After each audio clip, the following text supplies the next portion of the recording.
Today is quilting day.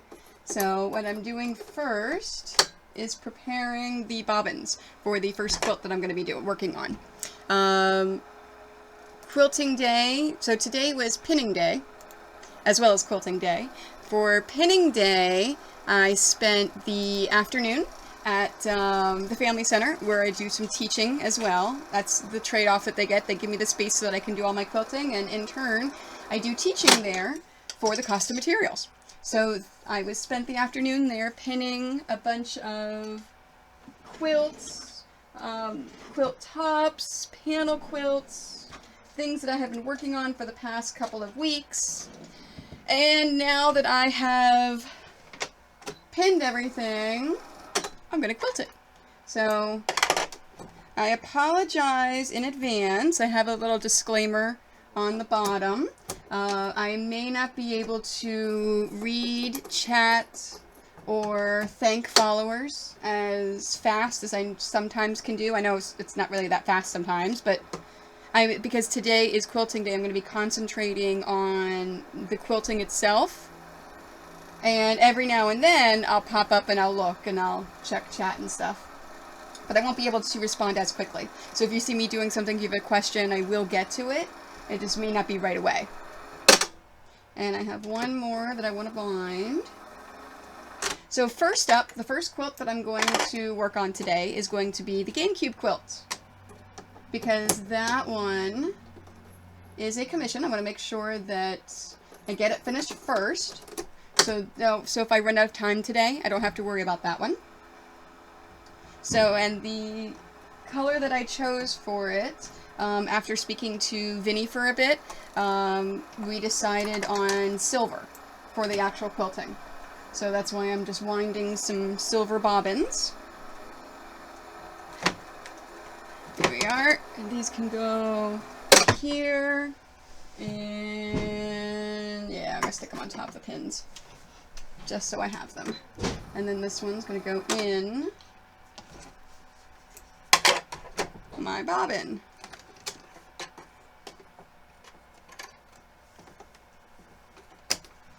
Alright, I've got that.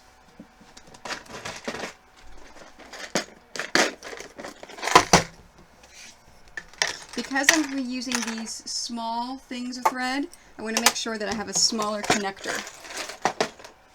If I have too big of a connector, it won't lay as nice. Alright, so let me remove that. Don't need that anymore.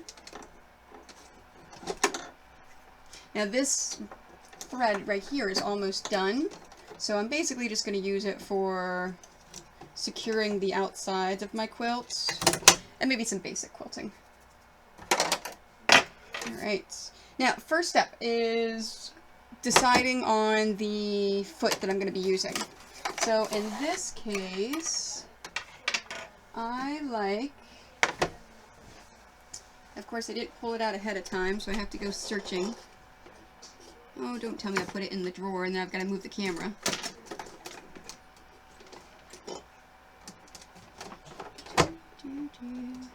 Oh, I think it is in the drawer. Okay, I apologize. I am moving the camera because it's blocking my drawer. So let me pull up my video so I can make sure that I put it back in the exact same spot. You know, I'm just going to tilt it back.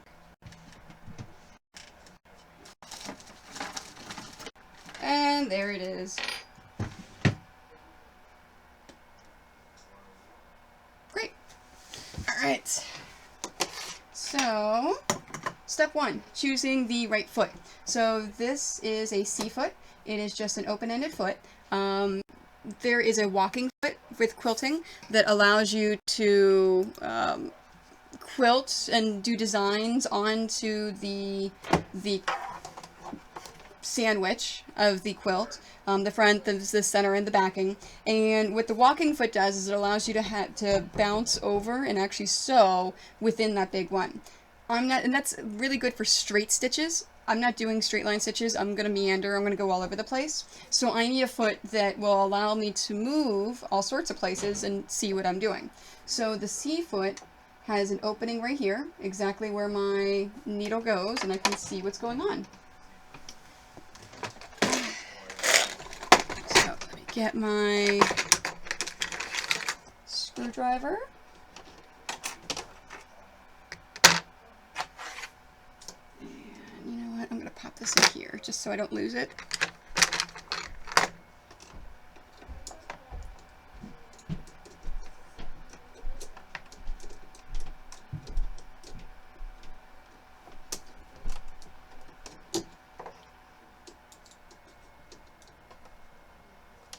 There we go.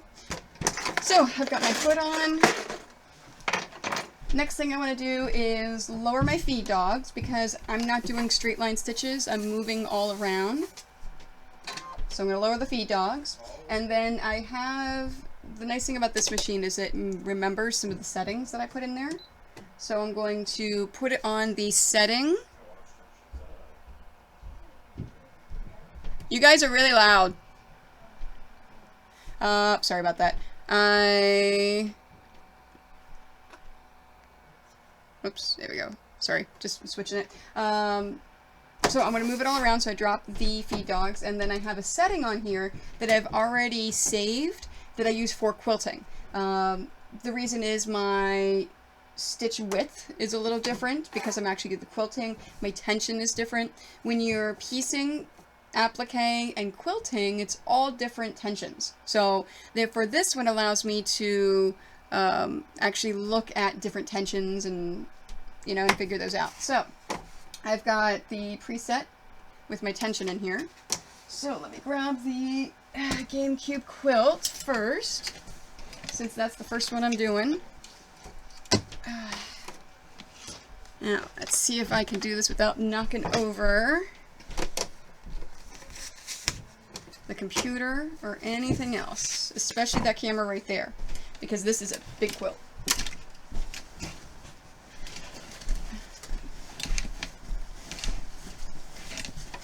Alright, what I'm doing is unfolding it and getting to the very top of the quilt. So whenever I do my quilting, the first thing that I do is a basting stitch around the edges, and that just holds my edges down. And of course a basting stitch is a long stitch that you can remove at any time. The reason why I do it is then that way it's anchored, so as I move, it's not going anywhere. Now there are a lot of times where this may not be a good idea, but for me, I think it works rather well. There we go. All right. So I'm going to go all the way around the border and baste that down.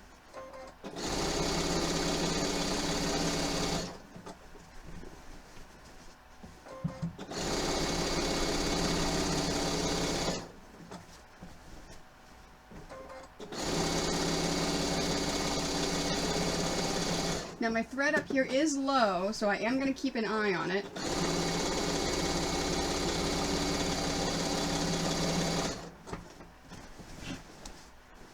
Although I may just change it as soon as I'm done with these basting stitches.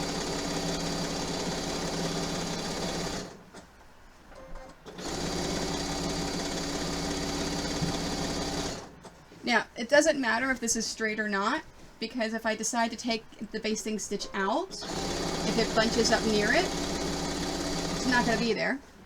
Or if I decide to keep it in, it's going to get hidden by the binding.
these over here. I don't want to knock my mouse off.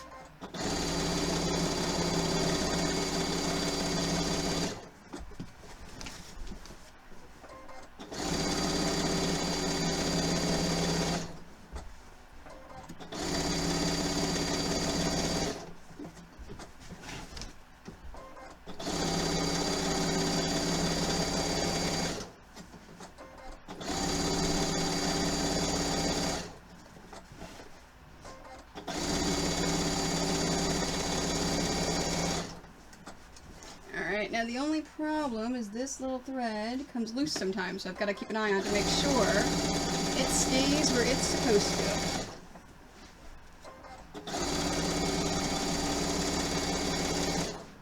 And it may not look it, but this takes a lot of muscle to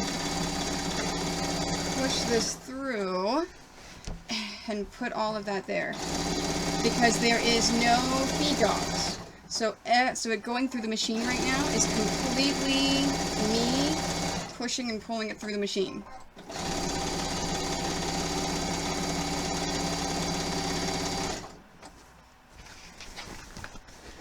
Thanks, Doug. You know Laura calls me a machine.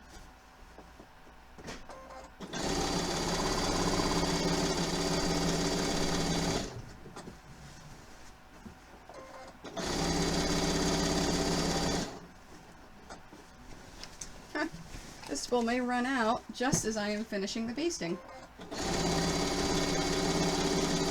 That'd be nice. Alright, now something that I have done a couple of times is sewed this like this into it. So if you notice, I'm constantly lifting it up and making sure that the back is straight under it and it is not folded under, because it is a pain to fix.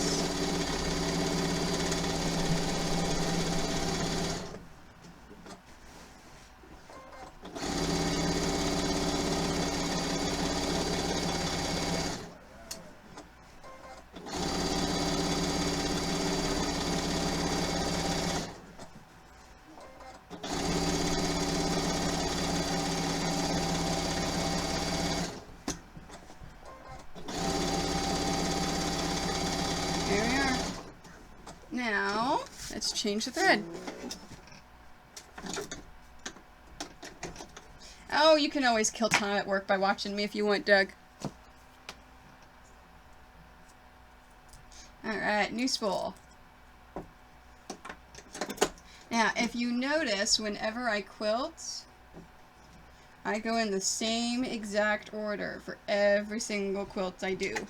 And that's a lot of the muscle memory, moving it all around, just making sure that I don't miss spots.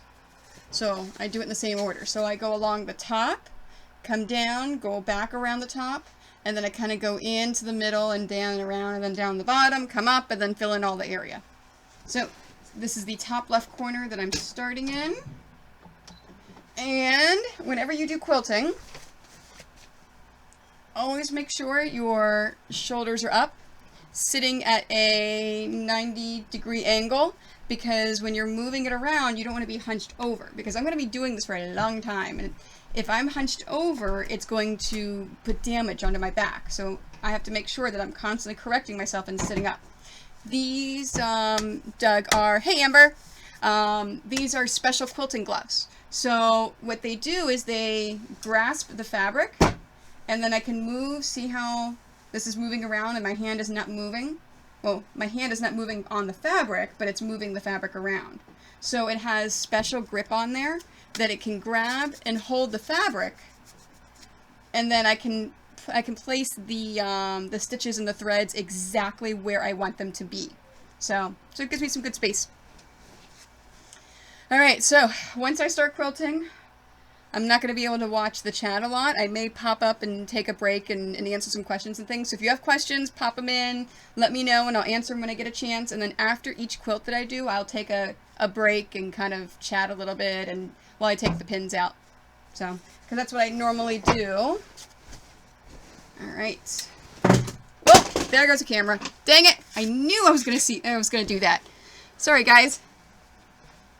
Alright, let me get this fixed. Oh, and it landed face down. Okay, how am I gonna do this? Oh, I have an idea. I'm gonna build a little thing over here to hold the camera off to the side.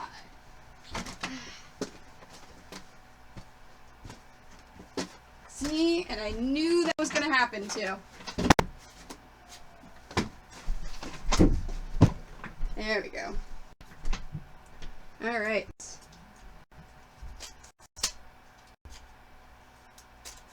All right.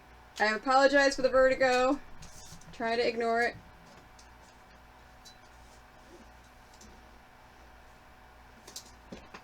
All right. Let me move this away so it doesn't get knocked over again. Okay.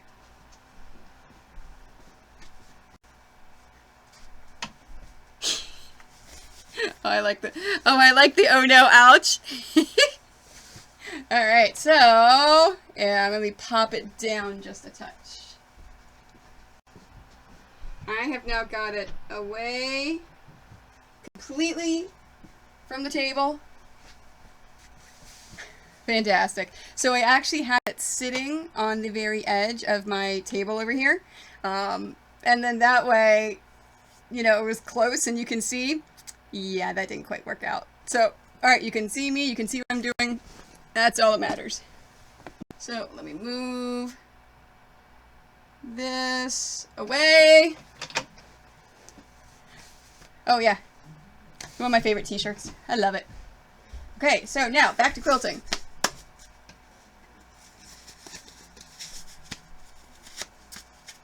Alright. Now, my table, before I get started, I just remembered, this quilting table, the entire desk, actually has an extended table. So there's a big table out there, which normally the camera that's looking at me sits on. But in this case, it holds the quilt. Because as I'm quilting, you may notice it's going to get bulky, it's going to want to pull. If I didn't have this extended table there, it would fall off the table. That's not good. It's going to give weight to it, and not only do I have to have more strength to pull it back up again, but it's going to affect the design in the quilt. So we always want to have a nice flat surface that I can throw that quilt at. So, okay, let's get started.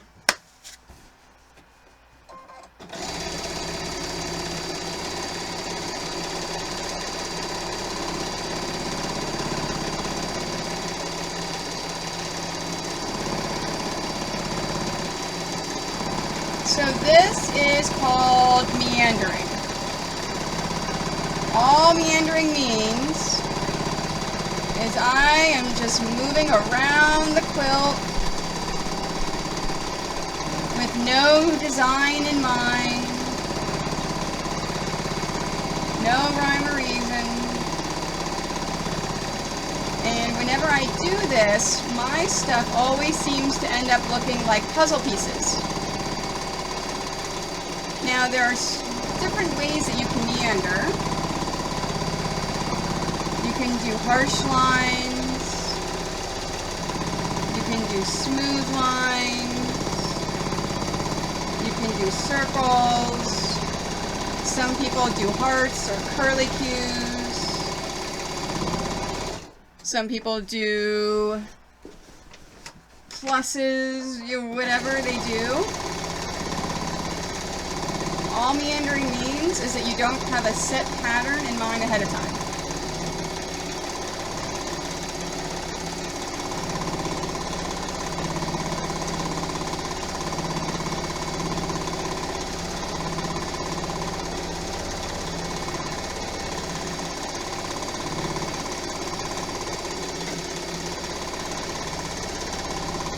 At the point that you just saw, what happened is the bottom thread got stuck on the little metal thing that's outside the bobbin case. I don't know what that's called. The little grate.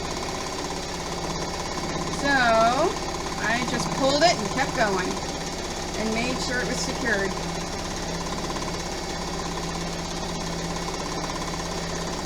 I've given quilting lessons on this a couple of times. The biggest thing is you can't be afraid. And you have to be constantly moving.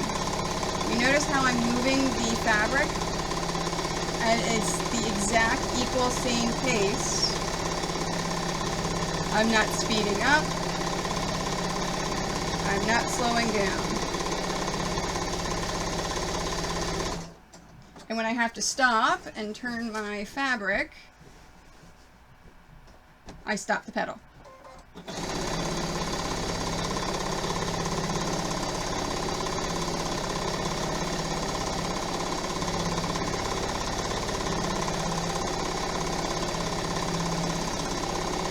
And this is also why posture is super important.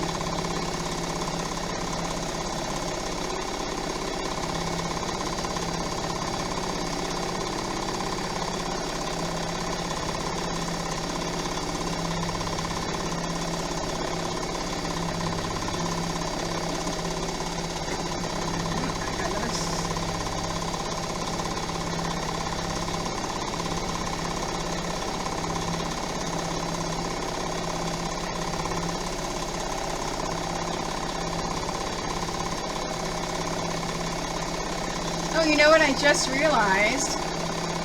I forgot to change my needle. Oh, it's stuck. I wonder if that's part of the problem of why it's getting stuck below. This is still the jersey needle from yesterday. I wanted to change to the quilting needle. So whenever I finish this row, I will take a small break, look at chats, and change my needle. And see if that helps with it getting stuck.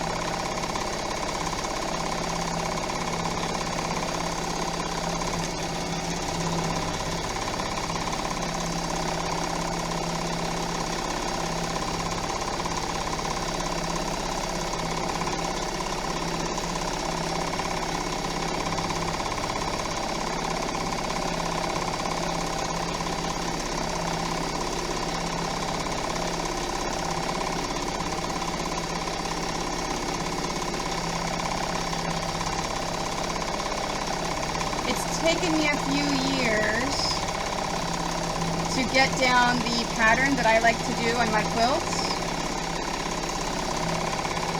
I even try to make sure that all of the lines are equidistant from each other. Alright, let me turn it.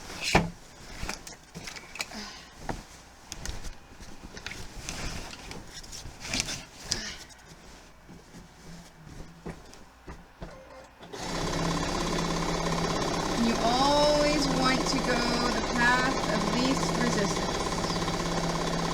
So, if that means turning your quilt when you're working on a certain area, then that means you do it. Alright, now I've got to go back over this area.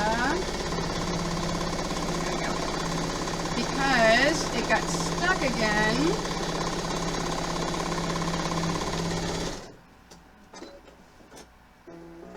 So it's going to be hard to see on the camera, but in this area here, it got stuck again. So there was a strip of the thread that wasn't secured to the back.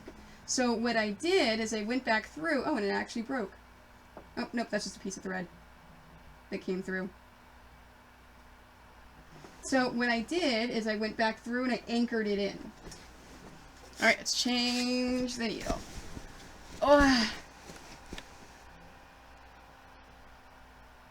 Oh, see you later, Dag. Doug is at work, and he was killing some time. Okay, so changing the needle.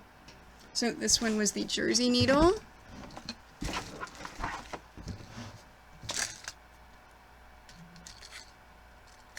Okay, it wasn't the top stitch. Yeah. I thought I had it out. Yeah, maybe it's got them in here. Oh, it is. Yeah, stretch needles.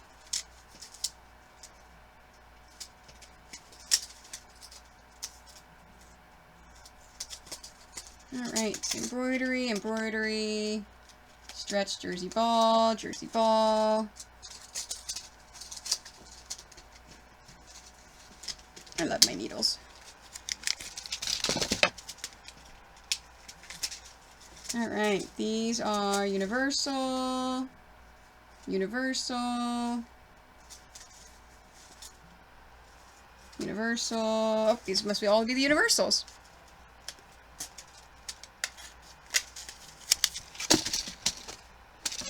So it must be in the other pile. Alright, Microtex, top stitch, quilting. There we go. This is the needle that I want.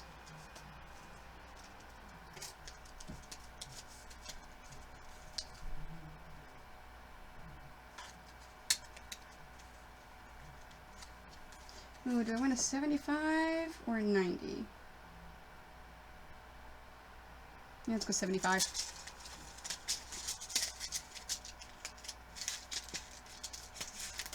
Alright, and now before I start up again, I'm going to clean out the bottom just to make sure there's not a lot of lint and gunk in here, and maybe that's causing the stickiness. No, it looks pretty good. Looks decent. I'm gonna clean it while I'm in here though. Yeah, that's not a lot. I cleaned it recently.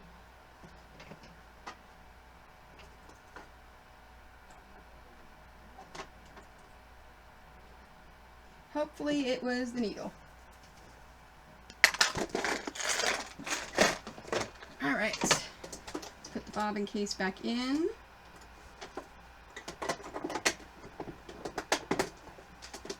Oh, look at that. My bobbin's almost out. So, I'm just going to throw away the remaining little bits.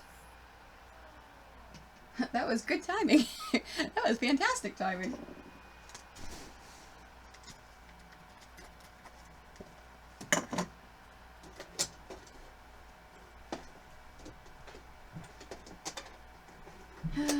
Okay. Stretch my shoulders. Alright, let's do some quilting. So now, because I've got it on its side, I'm only going to quilt to about halfway into the quilt, and then come back out again. And I'm going to do that till I reach the very bottom.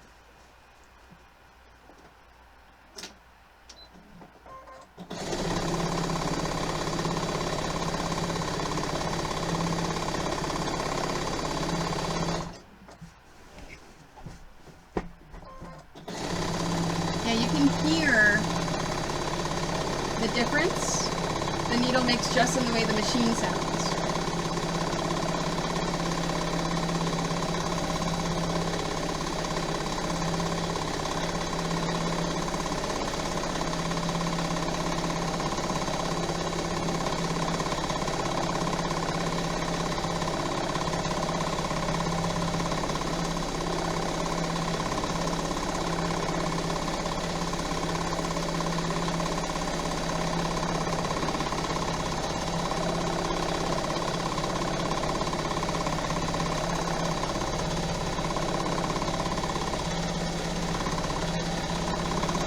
Yeah, sometimes I'll get threads like that in the middle. Don't stop, just keep on going, because you can always pull it out after. If you run over a hair or a thread, it's not in there permanently. It's easy to pull out.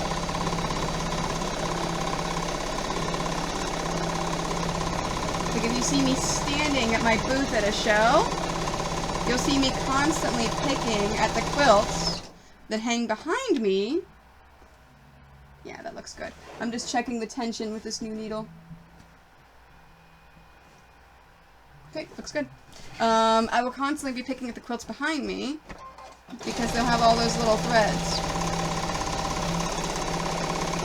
that start to poke out.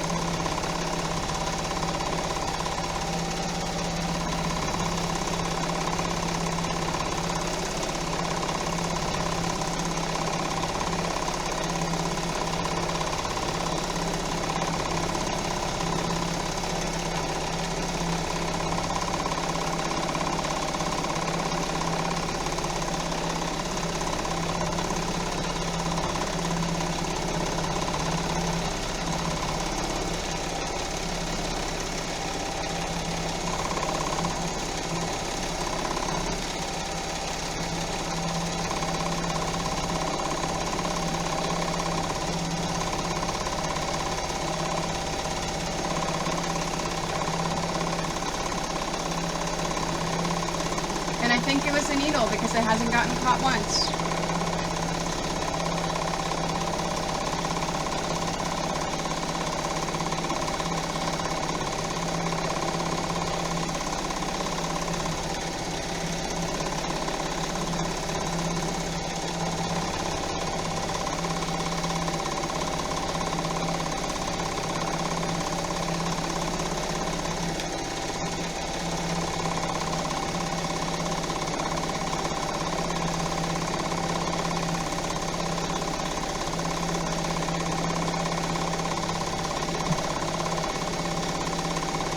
Making sure that camera's still there and it hasn't fallen over again.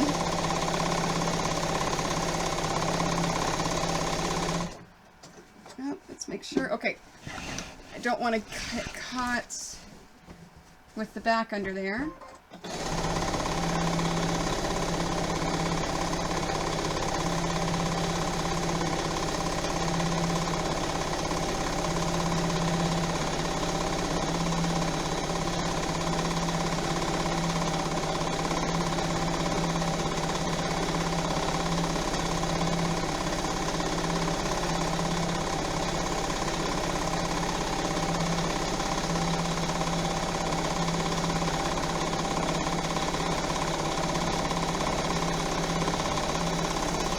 Order of quilts today for quilting.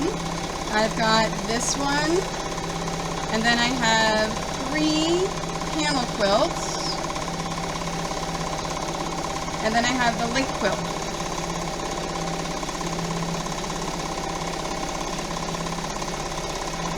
It's not important that the link quilt gets done today, but I'd like to get it done.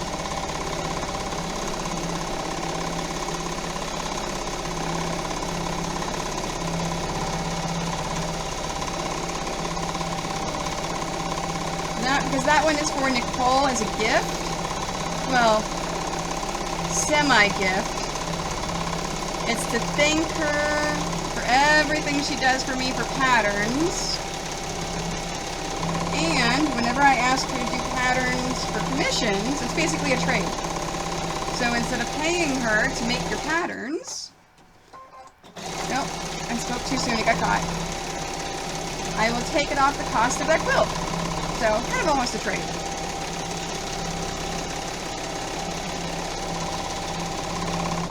Alright, I gotta reset. There we go.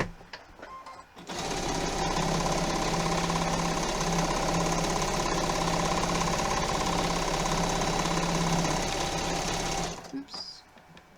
Yep, there's a thread there I didn't trim. Let's do that now.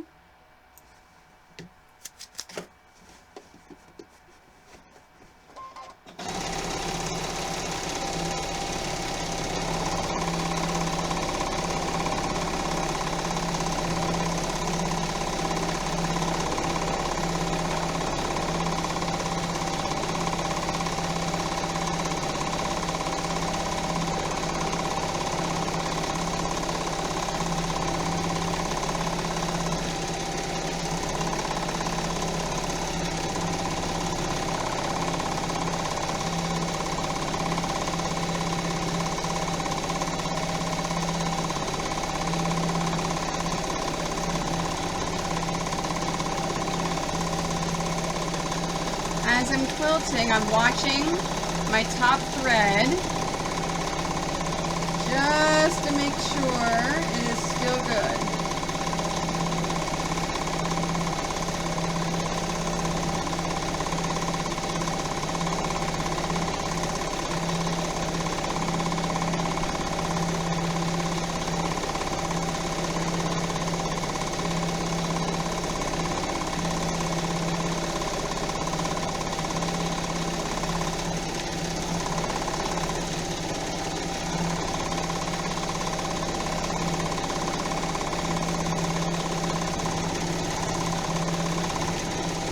And then now I'm at the end.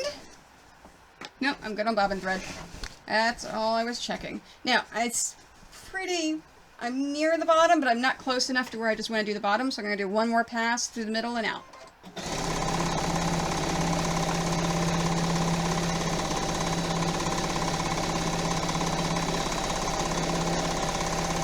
And then that should be it for this bobbin thread.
I have never sewn over my hands doing this, but I have not paid attention and accidentally hit one of the safety pins that's holding it together.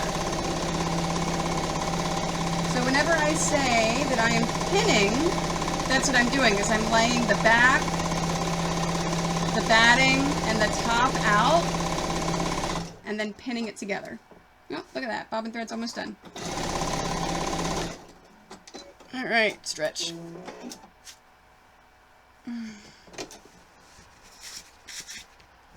Thank you for the host, Amber. I appreciate it. Alright. So, that bobbin was really done.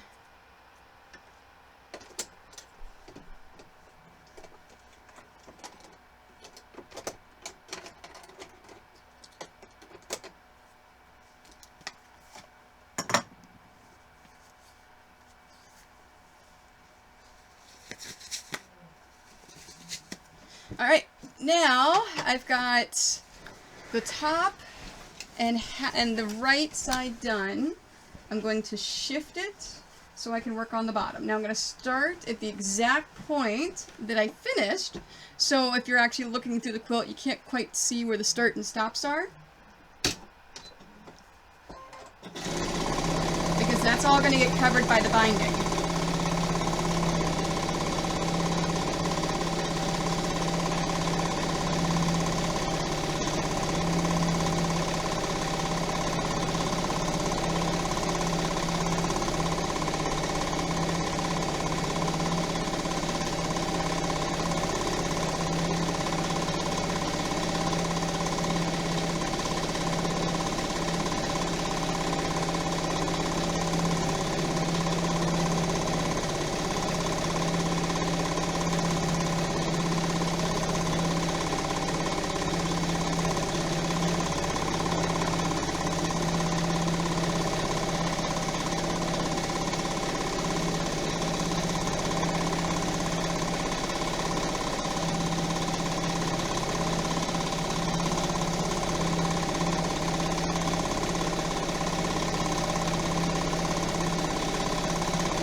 just looked up and I saw my top thread is almost gone.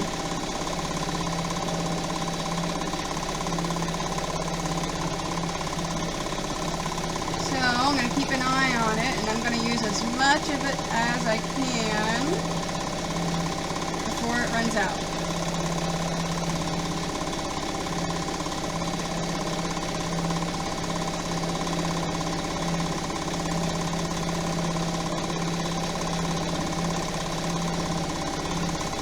Even though I am sitting with correct posture, my shoulders are hurting. So that's why it's important that you do have the correct posture, because if you don't, it'll be even worse. Alright, let's see how close I got. That's how much thread I had left on the top spool.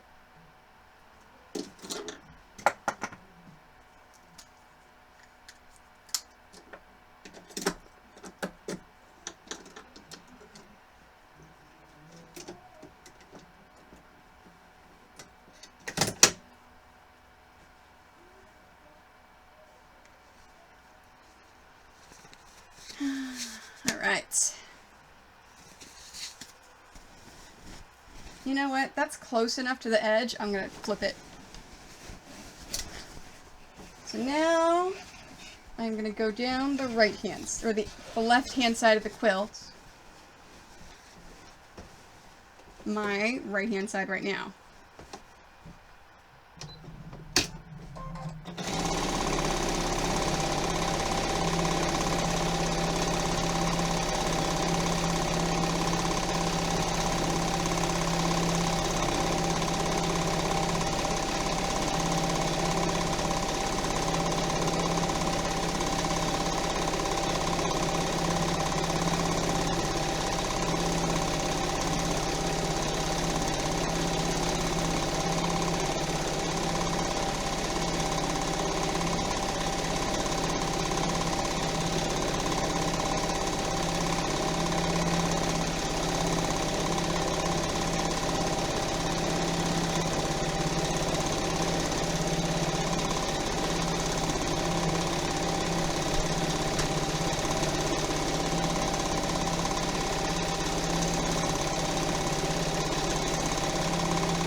Punching under here.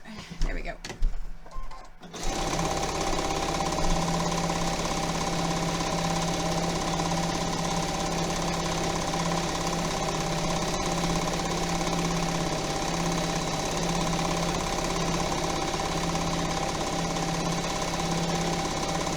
When I finish this pass, I will check the bobbin thread and see how it looks.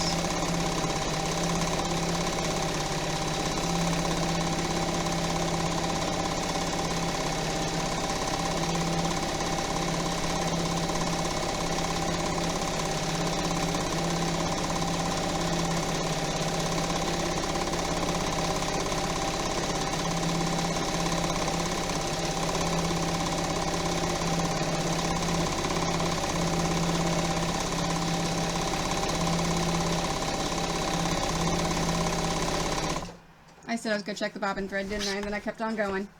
Okay, nope, I'm good. And is it... Oh. I'm laggy. I apologize if I'm laggy. Let me look at the health. My fantastic husband always trying to make sure that it looks good. No, it says that the bitrate is excellent. Alright. That means that there's nothing I can do. Maybe the internet. Alright.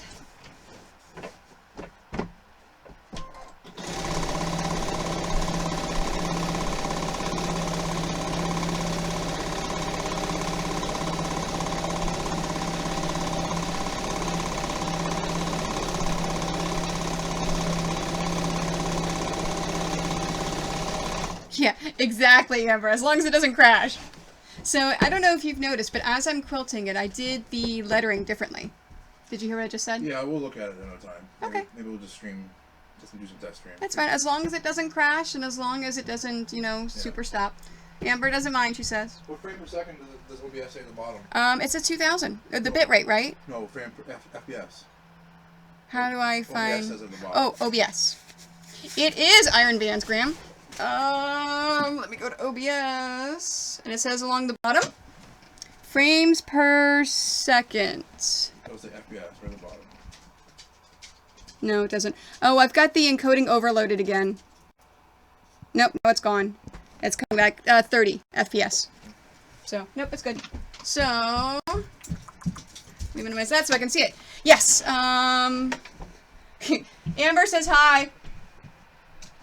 So the, I normally do for my video game comic book quilts is I use just a regular meandering that's just a large, and somehow it turns into puzzle pieces is what it looks like. It is just a super large blown up stippling is what I normally do. On, I'm doing if you go to Spring Market in St. Louis, I'm doing a showpiece for Island Boutiques for their new line of fabrics that are coming out. And I'm thinking I may do small circles all over that one. It's the first time I'm going to be doing quilting like that, so I made up a whole bunch of sandwiches to practice it. Because, yeah, I need to practice. So anyways, what I was saying about the lettering before he came down, I quilted the lettering a little bit differently. So for the Nintendo, I actually quilted in between each of the letters. And then for GameCube, I tried to do a little underline curly Q. So that way the GameCube kind of pops out a little bit. Figured it would give it a little bit of attention. Alright. Shoulders up, 90 degrees.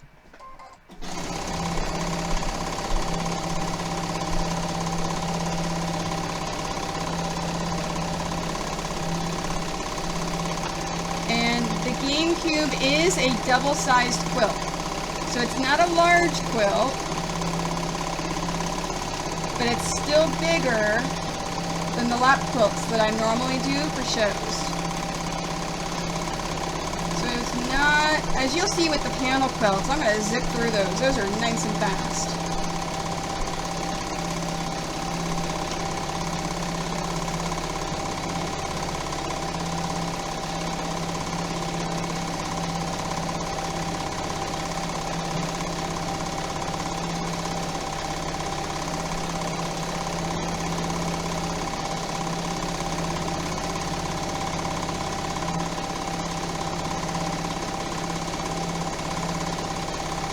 Part of me one day would love a long arm to make it easier, but the other part of me is a little bit afraid of a long arm because I've been doing it this way for 10 years, kind of afraid I may not be able to do it. My local sewing shop though has a long arm that they have open to the public. As long as you take a class on how to use it, you can actually rent time to use that. So I may do that for the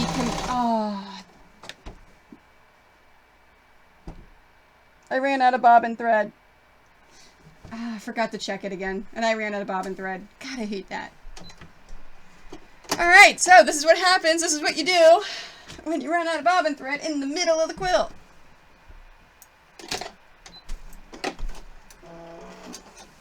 Alright, so first, we pull it out and change the bobbin. We find, oh, there it is. It happens. Even whenever I am very disciplined and check it all the time, sometimes I push it too much. So, the books all tell you just to trim it and quilt over it, and then it'll be secured in there. I'm a little paranoid. So, I don't have my tweezers, do I? I actually pull it out a little bit. There we go. And I knot it. This is the Innovis Quilt Club 1000. It's the last year that last and only year that Brother made the Quilt Club. It is now the Laura Ashley. So if you look at the Laura Ashley machines, that's what this one is equal to. Come on. So I actually knot this, and then I trim it.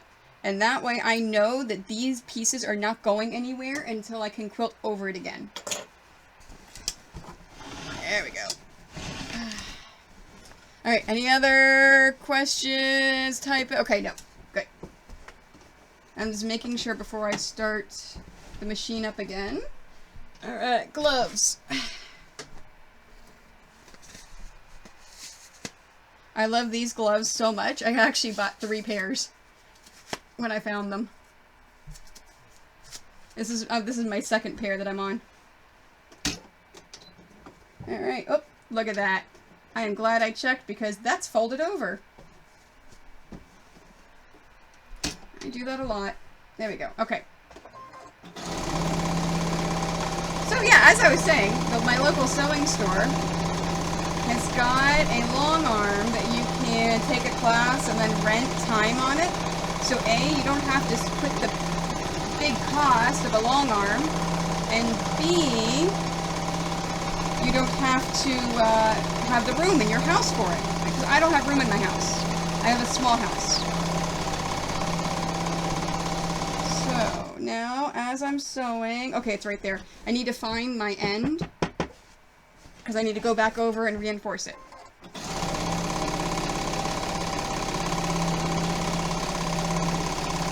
Now you notice how I'm not heading directly there.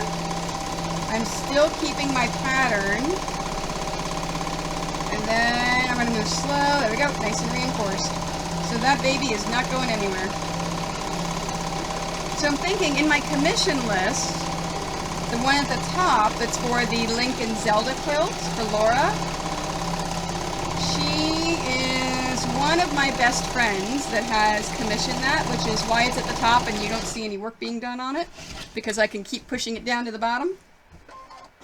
So I know that she wouldn't mind if I tried new things, so I may just take the class on the long arm and then long arm quilt her quilt on that and see how it feels, and yeah, just to try it out.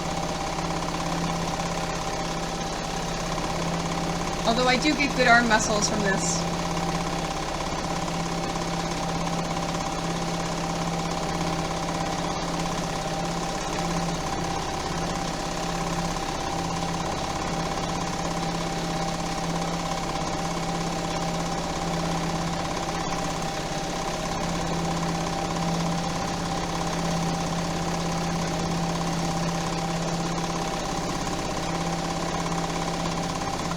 Go.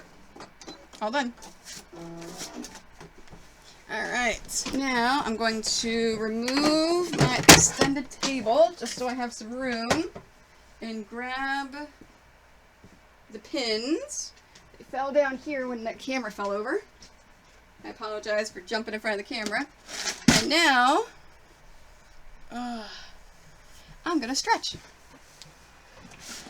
because when I was first learning how to do the quilting, I read a lot of books, talked to a lot of people, actually took a 30-minute lesson with a lady that lived near me, and the number one thing I got from her was that you cannot continue to quilt on a standard machine for long periods of time without hurting yourself.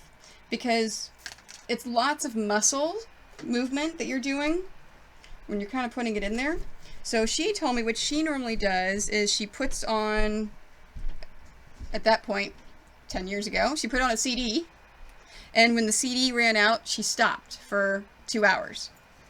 I normally do just one quilt at a time. So I work on a quilt, stop, take all the pins out, trim it sometimes, you know, take a small break, and then do another one.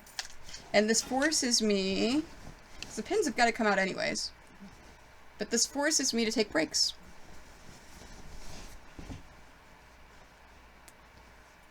Yeah, I really, see, everyone keeps telling me that, Iron Bands, Graham, that long arming is so much easier. And I don't have to get down on my hands and knees to pin it.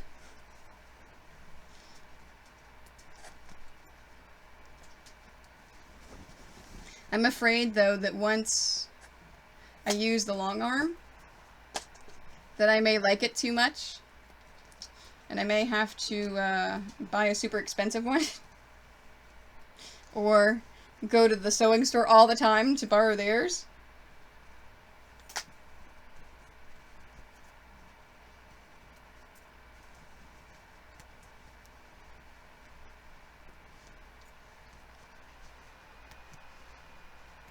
Oh, you know what I should do while I'm doing this? Let me grab the next quilt. And I'm gonna do, oh, it's behind me. So I've got a Star Trek and 2 Harry Potters. So here's the next panel that I'm going to be doing. What color should we do? There's the close-up into there. I'm thinking this dark navy blue or gold.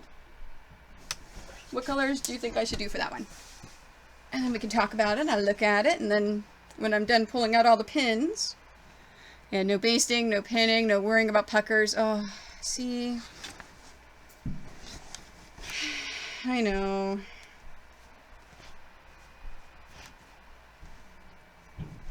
Man, I really should get a long arm. I actually bought a Brother high-speed machine that actually, it can sit in a quilt. I have it in the other room. I've never used it because it was on sale on Amazon one year for $500. It's a $1,500 machine. Well, you'll see the navy around the people, but yeah, but not in the thing, so yeah, okay, if you think gold would look, I'll do gold. You know, because I've got, if anyone else has another idea for color, I've got 2 of them. So I can always do both colors, and then whichever color looks better, do it for the future.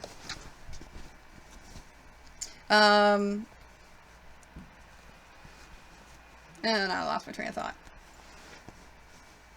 Yeah, it wasn't important then.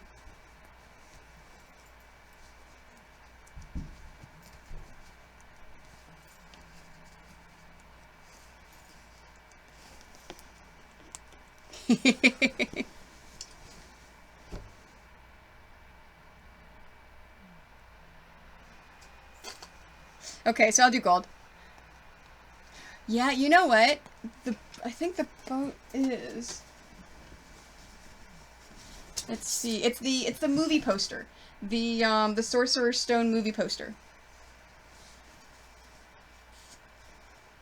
I see. Yeah, there's water. I don't see the boat. No, so you've got pictures of all of them. And then you've got so you've got you got the water image in the background. And then the Quidditch. Yeah, no, I like, yeah, you guys are right. Gold's good. Oops. Sorry. That's the first time I kicked that one.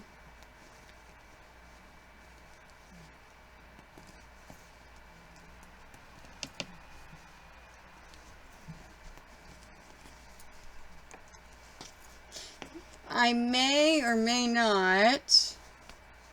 Oh, the torches. Yeah, and the torches are gold. Yeah, so you're right. That would look really nice. It would pop with the torches. And I could even do. Of course, I'll do a standard meander like I normally do. But I could even do kind of like a bubble almost around the torches to make them pop even more.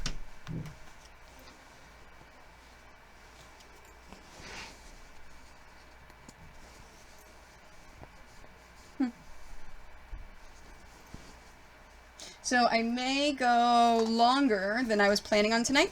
So I'm scheduled to stream until 8 o'clock Eastern Standard Time for at least another hour and a half. Although Jordan has a ringette scrimmage tonight. So she won't be here.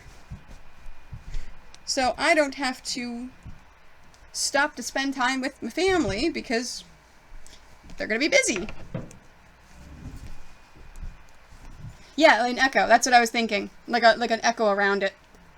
I won't do it exact because it may look a little out of place with the rest of the meandering.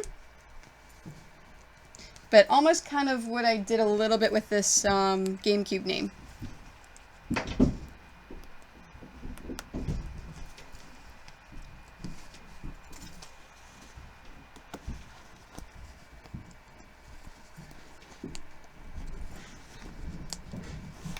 They're making all that noise upstairs. They're getting her stuff ready to go to the game.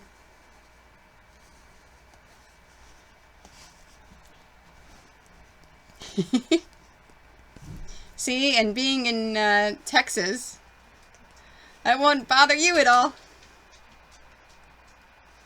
It's my Europe people that if I go longer, they definitely could not watch. Unless they're late owls. Night owls.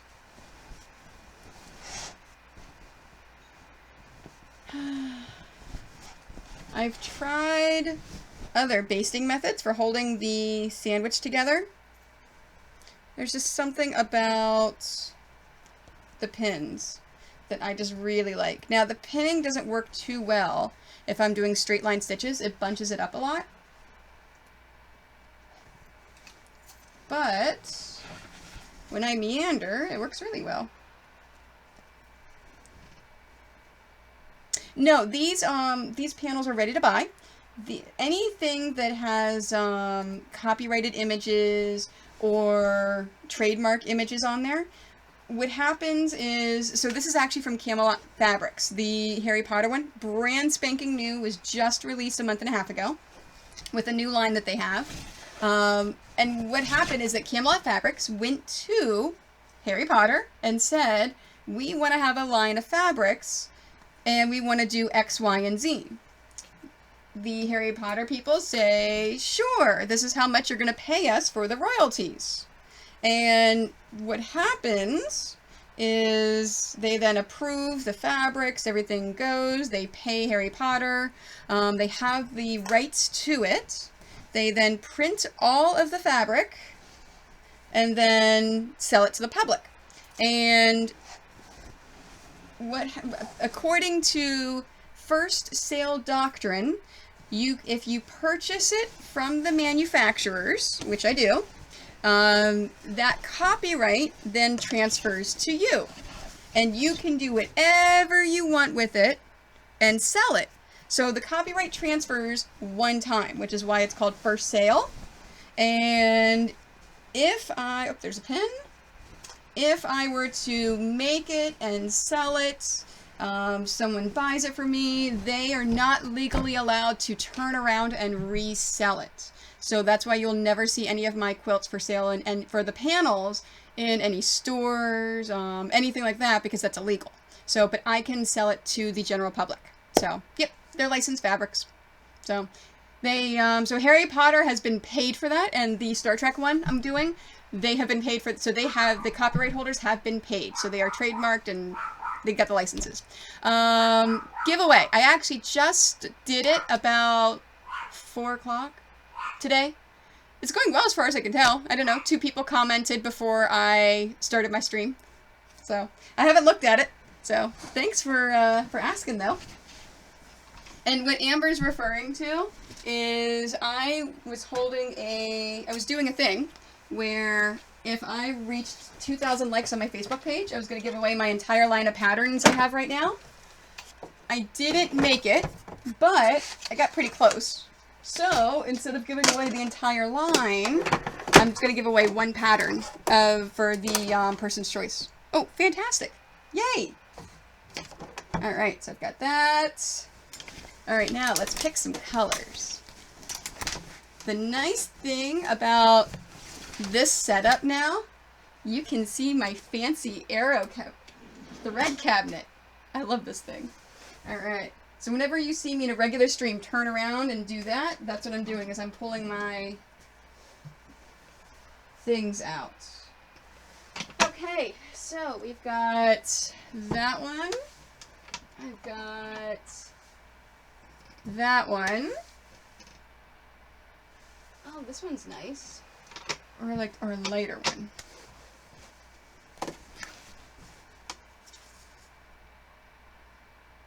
I'm thinking this one.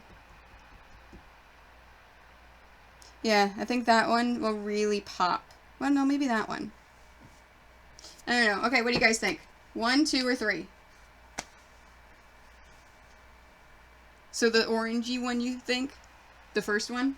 Iron Dance Graham? Oops.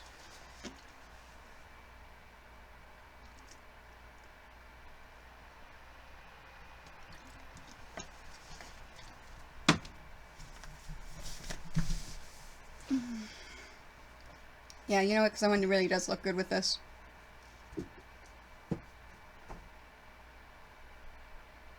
Yeah, because that one's more of an orangey gold.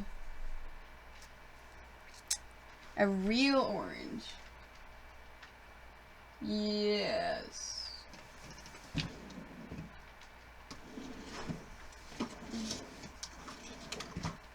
Hmm.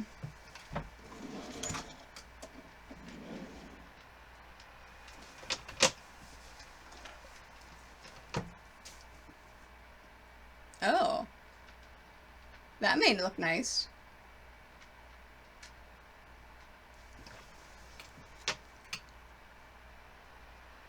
Yeah, the glow on their faces.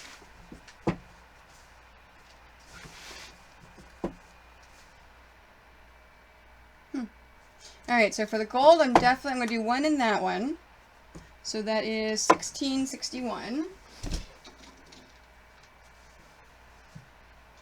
Alright, let me get another 1661.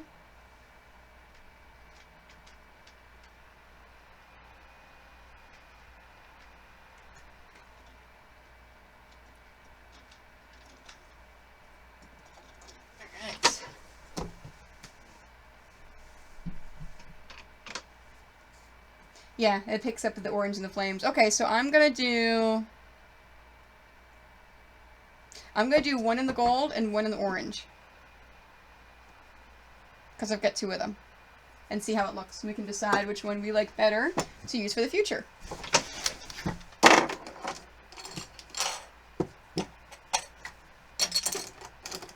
Alright. This can go away. Do I have one? I think I've got a bobbin already. Yep. And do I have one in the orange? No. So I need to make one for the orange when I get there. Day glow orange and a poly neon. It's funny. We had a whoops. Why is this doing that? That's weird. We had a speaker one time in our quilt guild that said, if you ever can't decide, don't you dare, cat. Don't you dare. No, I love you too, but do not get on that quilt. So we had a speaker one time in our guild who said, if you can't ever figure out what color to use a neon fuchsia. And it's like, what? He's like, neon fuchsia goes with everything. And we're like, okay. Alright, let me put my 9090 away.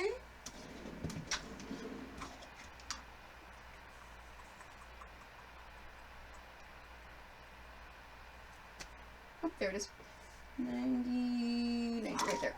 And you know what? I may have a better orange.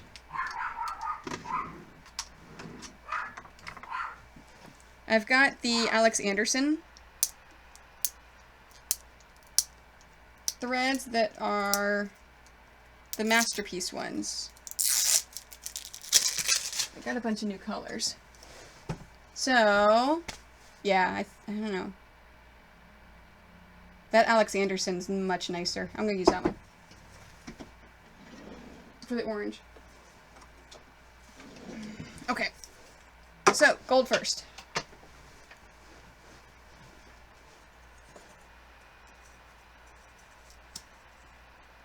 Yeah, no, the masterpiece is amazing.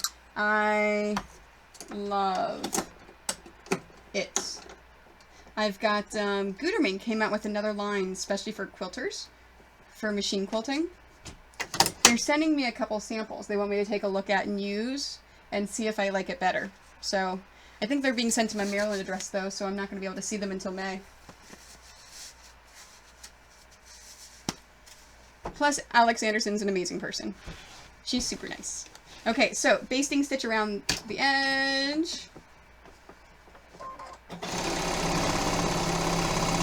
The biggest reason I do the basting stitch around the edges is because I am horrible with sewing the back up underneath. This is not something that people normally do with quilting. It's just something that I do.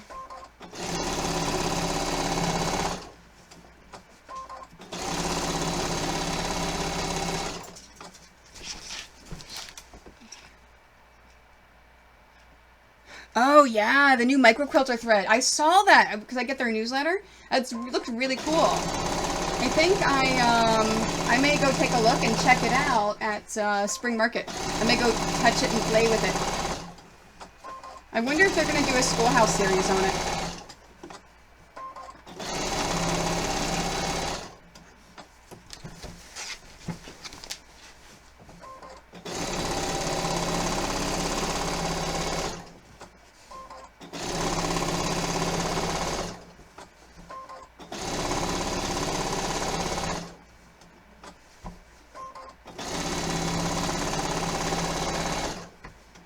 Now, if you were here for me basting the first one, you notice that this one's taking a lot faster because it's a lot smaller.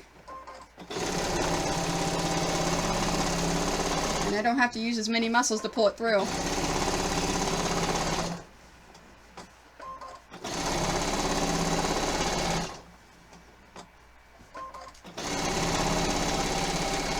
All right.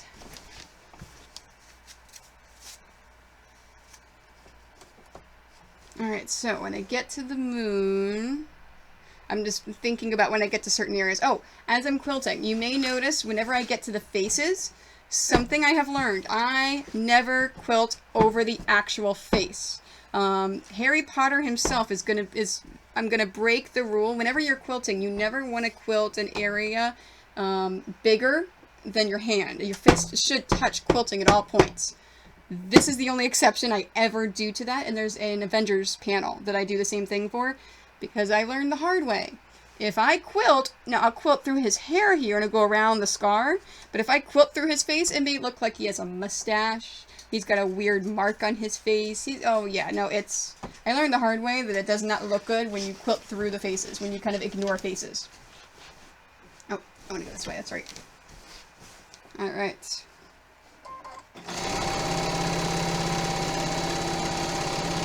And like I said at the beginning of the stream, you'll notice that a lot of my quilting takes the same pattern and the same route. So it's almost like muscle memory now.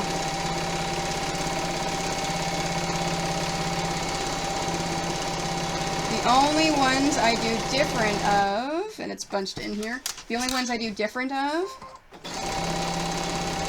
are pieces of like traditional quilting.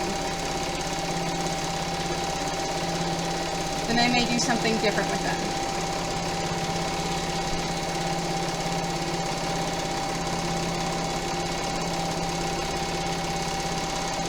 The charity quilts that I do curly cues all over them. I like my curly cues.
this gold is blending in with their faces, which is amazing.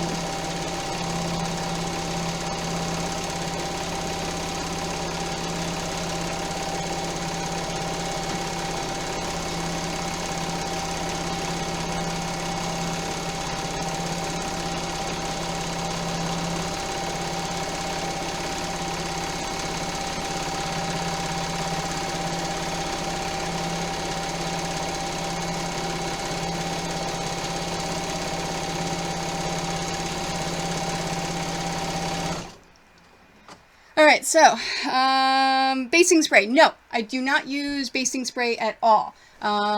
Everything is pinned. So, what I did, so today was pinning day at the family center where I do teaching. So, they give me the space to do my pinning, and then I teach classes there for the cost of materials. So, I don't make money. So, I go and I tape the back to the ground, put the batting on, put the top on, smooth it out, and get on my hands and knees and pin it.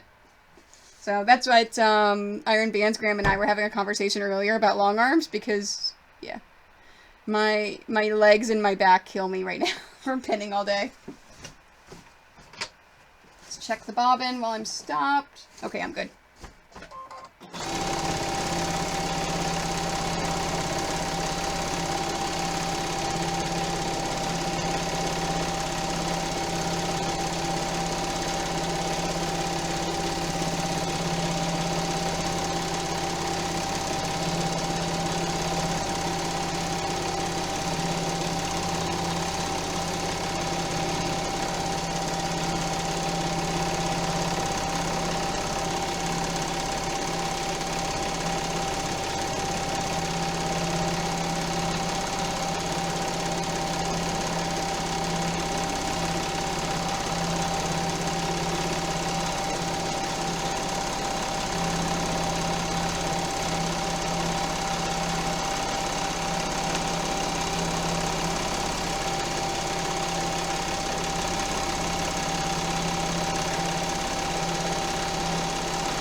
Okay, time to... Yep. Yes, it is very... Well, you can say old school. Yes, very old school. I've tried the gun that's got the little plastic tabbies in there. It moves way too much for me. I like having it secure.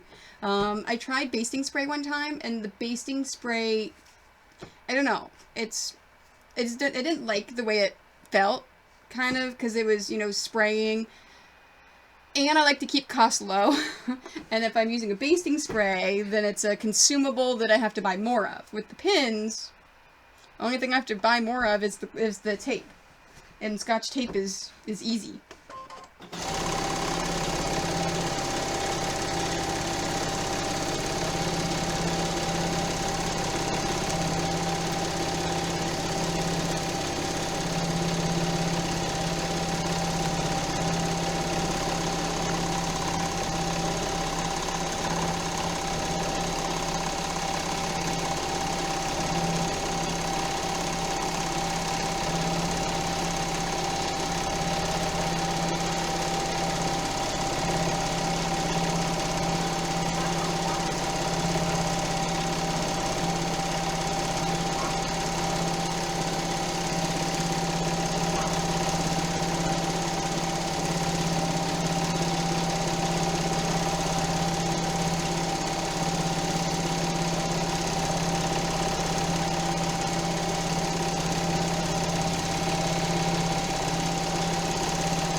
bobbin.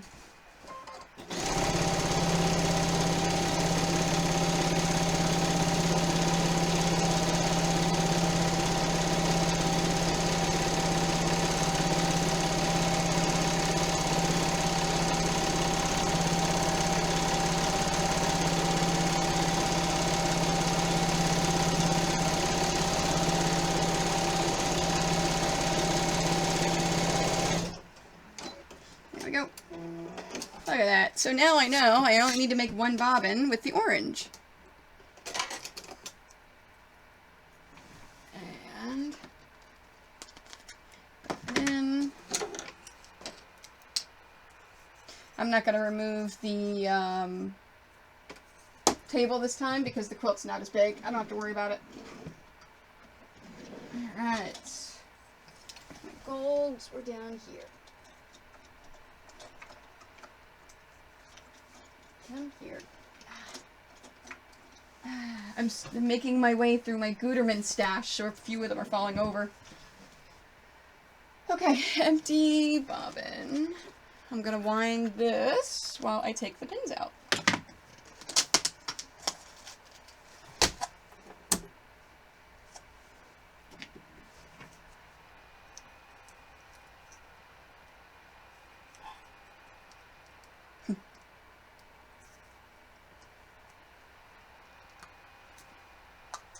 Oops, there we go. Sometimes it's hard to get these started.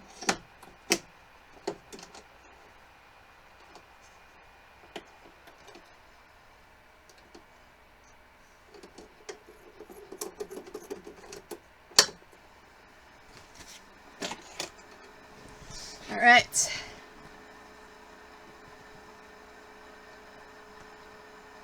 Yeah, so I'll do the next Harry Potter, and then I'll do the Star Trek. So when I'm pulling the pins out of the next Harry Potter one, I'll put the Star Trek up and we can decide on thread color. As you can tell, I like having a huge stash of thread in different colors. I think you've got the wrong channel. Summertime Sadness. I don't have any songs playing.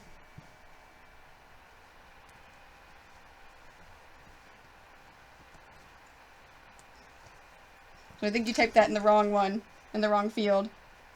Window, I should say. Yeah. So yeah, no, I love my thread stash. I have a fabric stash and a thread stash.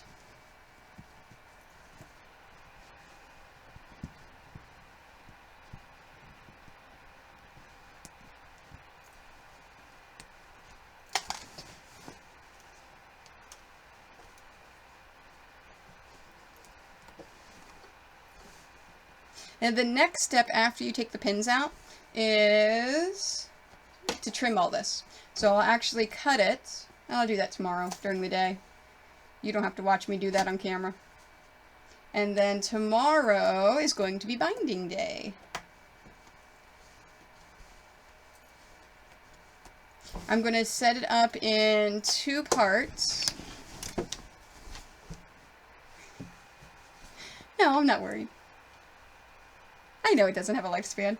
That's why I love my threads. A lot of those Gutermanns I have in there, though, are discontinued colors. So they do discontinue colors.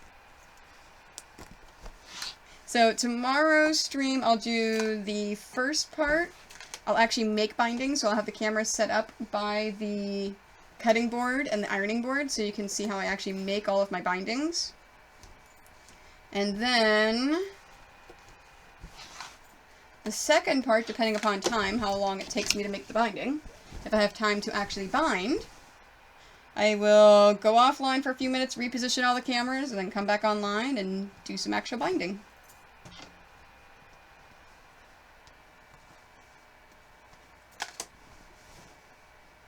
I'm probably going to have 2 days of that.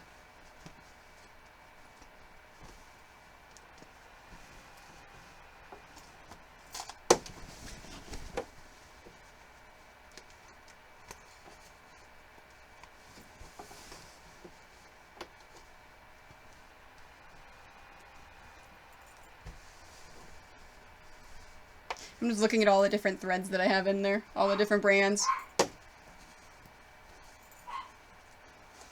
Yeah, and my machine really loves the Masterpiece thread. Okay, I think I got all of, yep, so here it is with the gold thread. Yeah, and if you look at the back, that nice big hole in the center is Harry's head.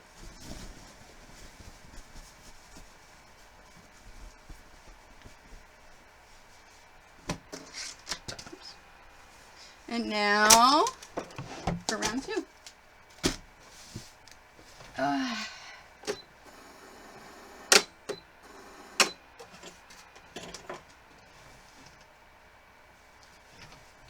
I really need to get or make a little no-slip thing for my foot pedal. I should just put Velcro. No, because then I'll ruin the carpets. It always moves on me.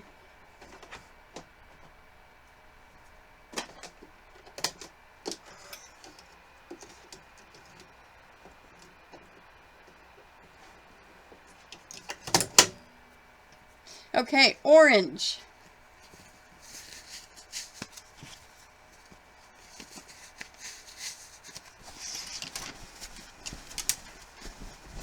Alright, let's do a basting, so I don't catch up my backing.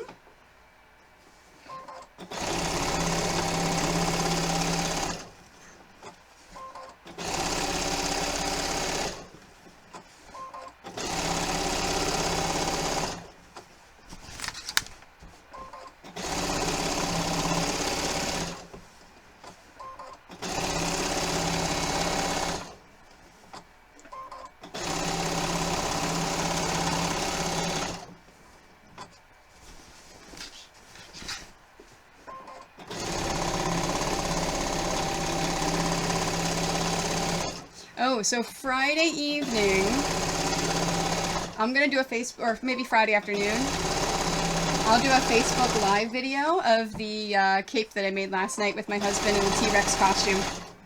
So you guys can see him running around the arena with it.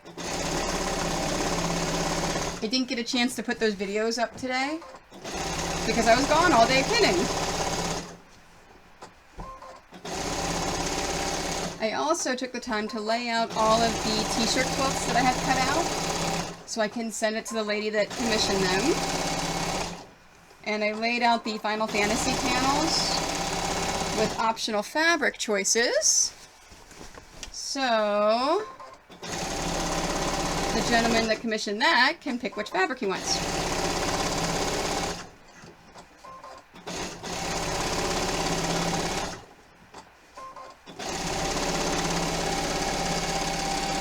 Okay.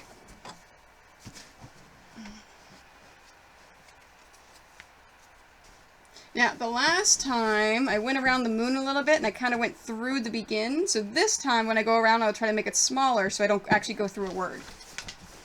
That's the only change that I plan from the last one to this one.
ever would have picked orange on my own.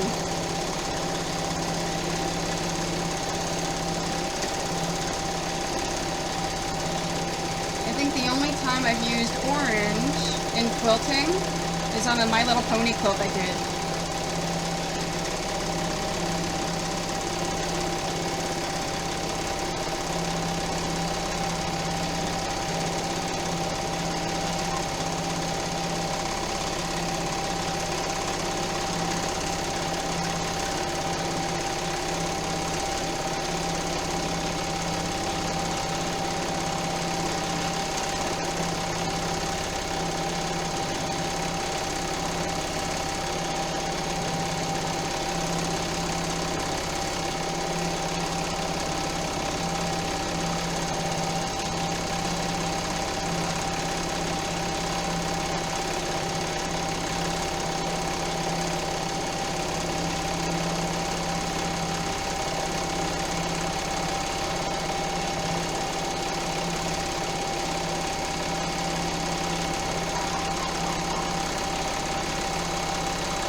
Yes, it will.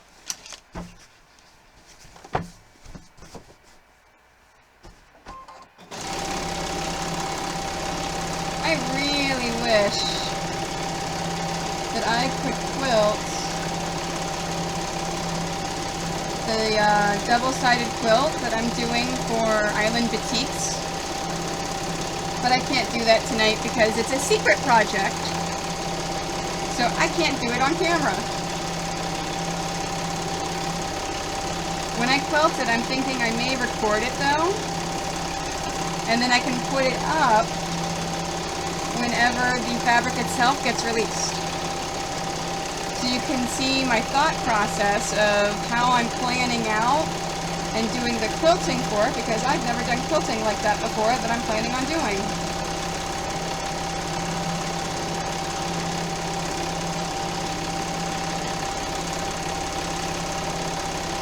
Oh, you're so right. This orange looks so good.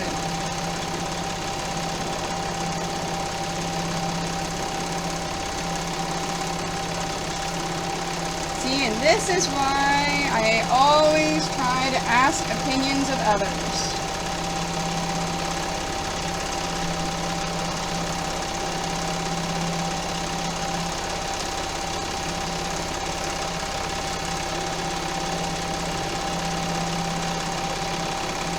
And when people ask, I always try to give my opinions.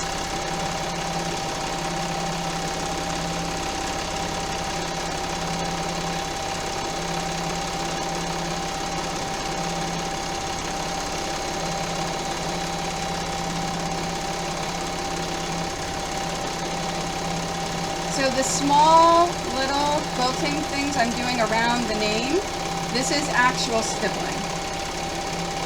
That's how big stippling normally is. With the small little movements.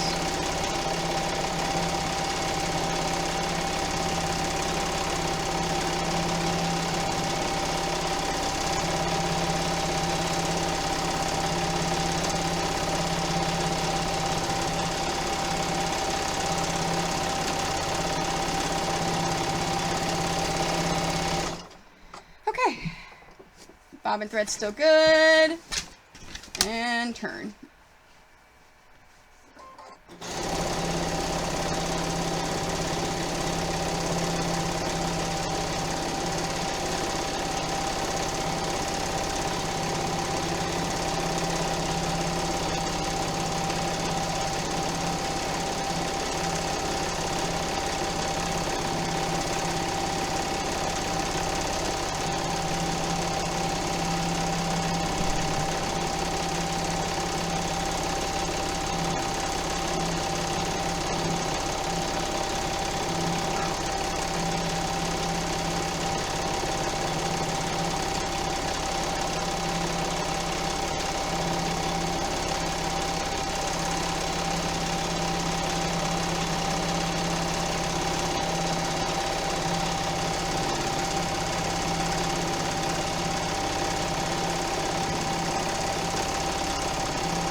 know if you can catch it in the camera, if it actually shows up or not, but every now and then one of these pins will be open. It's because when my hand touches them, sometimes I knock them in a way that opens them up. Perfectly fine. I close them to make it easier whenever I travel from the family center back home. I actually had a phase when I was trying to find more efficient ways of quilting, where I would pin it, pick it up, and immediately take it to the sewing machine in order to quilt it without closing the pins. Yeah, I learned the hard way that that's probably not a good idea. It looked like a cat attacked me after. I had, like, you know, scratches all up and down, and they'd fall out, and yeah. Alright, that one's done. So, while I am taking the pins out of this, let me show you the Star Trek one. So this is the Star Trek quilt, which I freaking love. This is another Camelot fabric. Isn't that amazing? Freaking love it. So I'm thinking gold or blue. Kind of, you know, because if I do blue, maybe have it fade into the background, or I could do silver for this one. The gold would be cool on Kirk, but then I don't know if it would, you know, clash with Spock.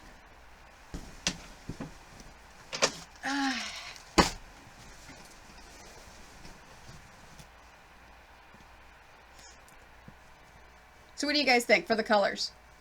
I'm leaning towards blue or silver, just because I don't want Kirk and Spock to clash against each other. But the blue may maybe a silver, maybe like a neutral color, or maybe an off-white. Don't want to do brown, that wouldn't look good.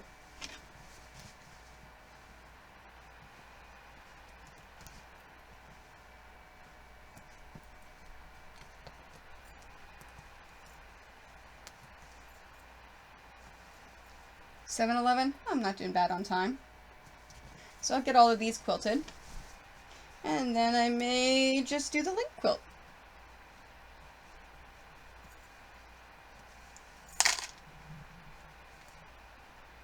And then tomorrow, during the day, I'll have everything all cut out.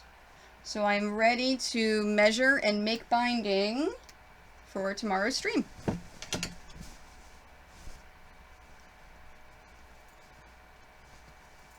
I spent the day doing some designs, or not the day, last night, after the stream ended, and early this morning before I went pinning, I spent doing some new designs, working on some stuff. Yes, that's what I'm thinking too, is the silver. The same silver that I used for the GameCube quilt. I've got all those bobbins wound. Or maybe even a, you know what? I can use the same silver for the back, but maybe a darker gray for the front. That may look good for this one. The darker gray would look good with their uniforms.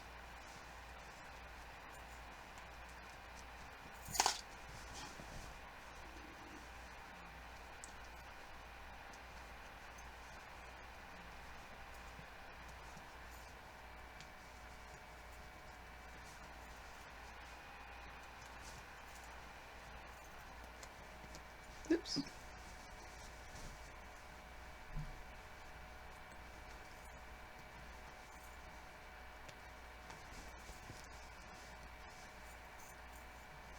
Oh, so I found out one of the problems last night, Amber. Yeah, my machine apparently all of a sudden is having problems streaming and taking the video at the same time, recording it. So if it continues to, if it crashes again, if it continues to crash, I may have to stop recording and putting them on YouTube, although I really don't want to do that. I like having a record in case anyone wants to go back and watch anything, like, wait, how did she do that? What did she do here? Or if I'm making someone's quilt and they don't get a chance to tune in for the live stream. Alright, so that one is done. So I think Okay, let me look at the grays. Oops, let me get rid of the orange. We don't want orange in there. Here we go.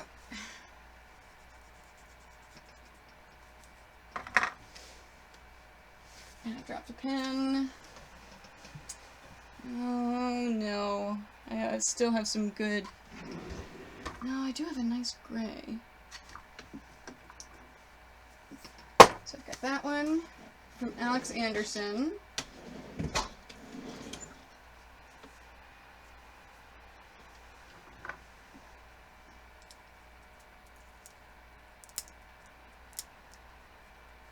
Oh, and you notice how it hasn't caught once on any of the panel quilts.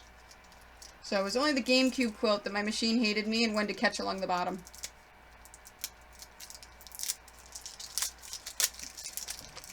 Brand new thread.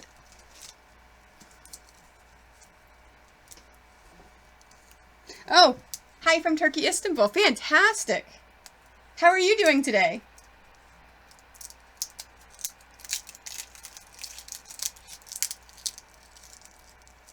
I live in Canada.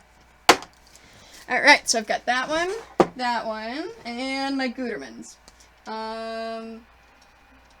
This is the one I was thinking for the darker gray. And then... Oh, I don't want to do the same gray as the last time. I'm thinking maybe more of a blue gray. So, these are my options. I've got the dark gray, the light gray, the dark gray, and the light blue. I'm thinking maybe the blue gray.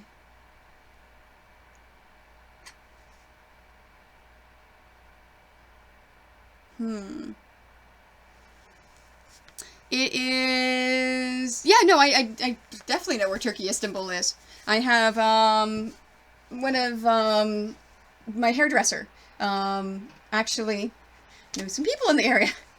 I've got, let's see, it is now 7/16 in Canada. So I'm thinking I'm going to go with this fabric, or this color, for this quilt. Okay, yep, let's go the blue-gray. I've got that. I have never ever been to Turkey before. I have never been to that area. I've never been to Europe, Middle East. I've been to Asia, like Far East Asia. Never Africa. Yeah, I haven't been to a lot of places. I need to travel more. Most of my traveling is within North America because of my job. Alright. So, we're going to do a standard gray on the bottom. Now, even though these colors do not match, it's perfectly fine. They're close enough to where you're not going to see the top thread into the bottom thread into the top.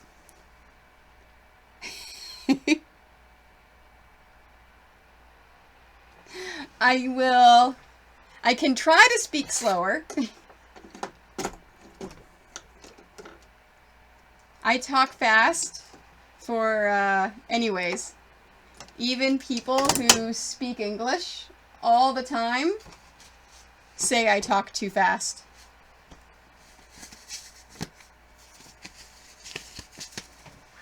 So I do know where Turkey is. I've never visited anywhere around there, though. Alright, basting stitches.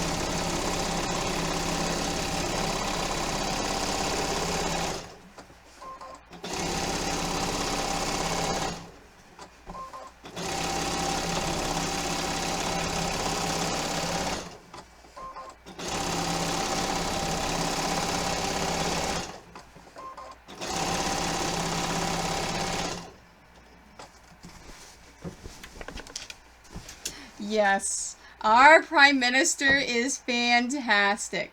There's a lot of people in the States, too, that are in love with our Prime Minister.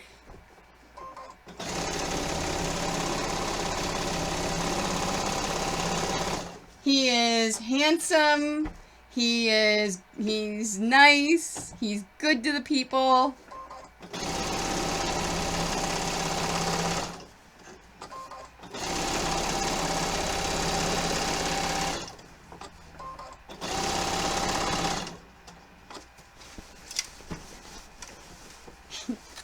See? Amber lives in the States. So, yeah.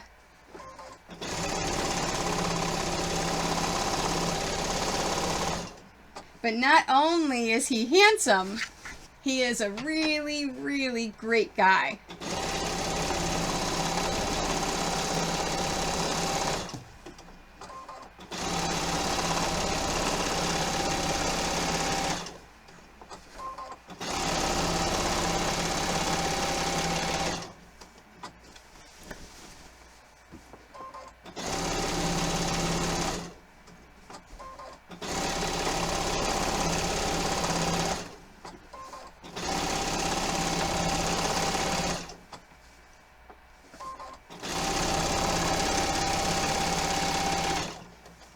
Okay, time for quilting.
Now, I'm going to stop because there's a pin here, and I want to go there. So, I'm going to take that out.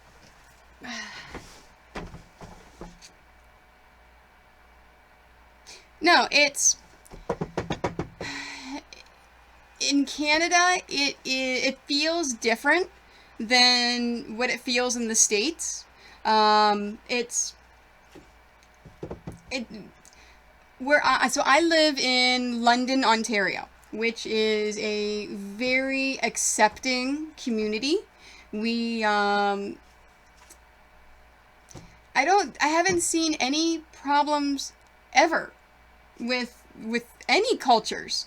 I am American, and when I moved to Canada, immediately I felt different culture. So in the States, it's more of a melting pot, where if you're an immigrant and you move to the States, a lot of times they expect you to learn American culture and adapt to American society.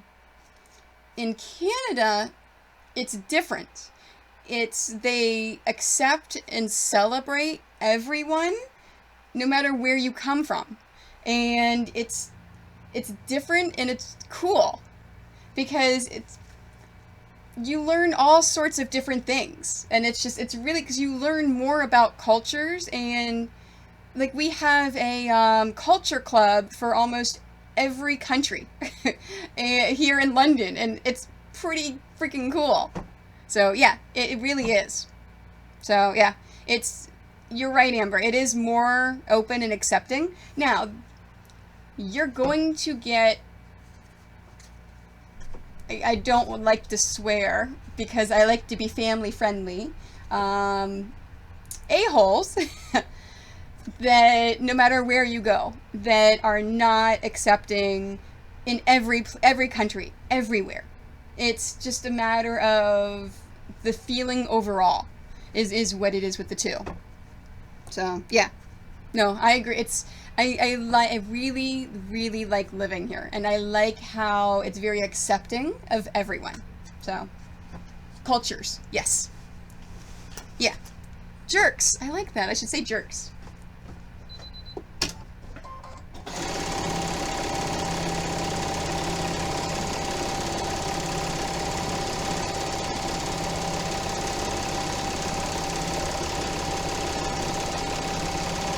So for me, it doesn't matter where you live, where you come from, what you believe. All that matters is if you are a good person. And I have been learning a lot about the Muslim culture lately and the Quran. And it's amazing the culture behind it. I wasn't aware until a few weeks ago that in the Muslim culture, if you have success, you're encouraged to share your success with the community. Because if you are given gifts and you're blessed, that you should share that with everyone around you. So I thought that's pretty darn cool.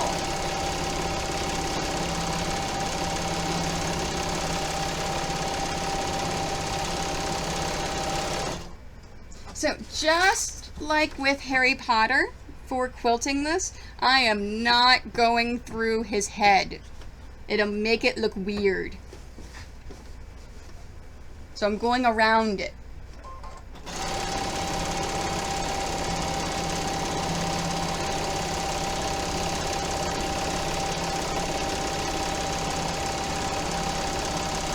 This is the only time I break the quilting rule of nothing bigger than your fist.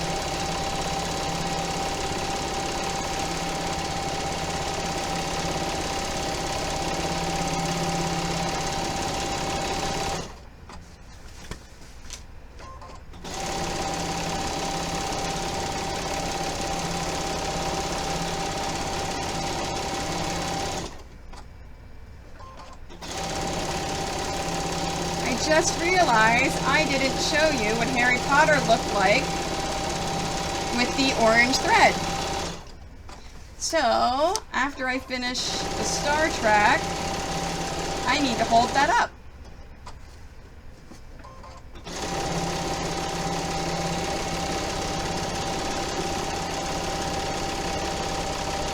Yeah, see what I mean, Amber, with this color on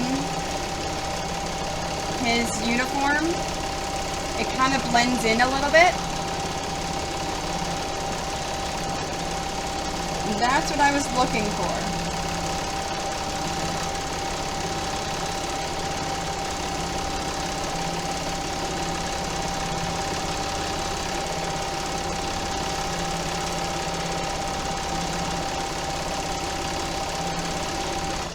Oh, thank you for the follow. I appreciate that.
No, I was trying to keep going without stopping.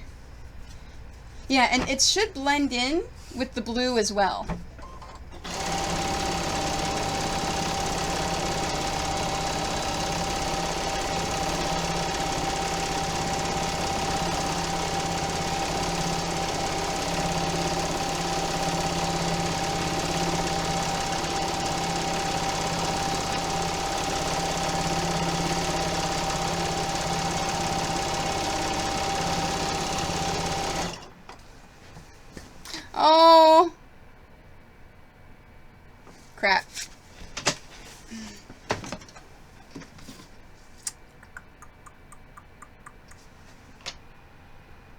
Yes. I did see what you wrote. Is it erroring? Nope, it's green. Okay, it fixed. Making sure it fixed for you. Yes. Yeah, so we always want to be a culture of acceptance.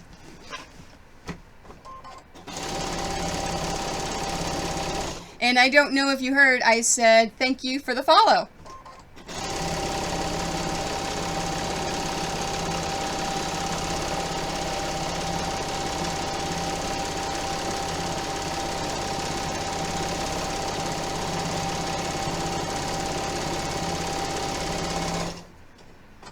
All right. So, Harry Potter with orange thread. Yeah, Iron Band's Graham is right. That looks good with orange. I like that a lot.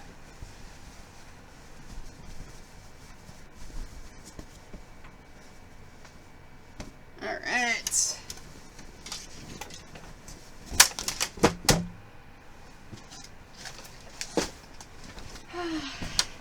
What time is it? Oh, I got plenty of time. Okay, so Link is next.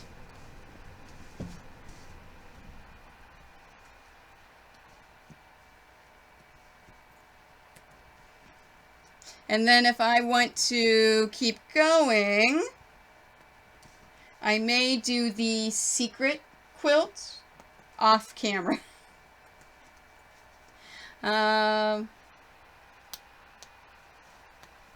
Oh, you're welcome. I love talking to people in other countries and learning about them. I do not know any other language except English.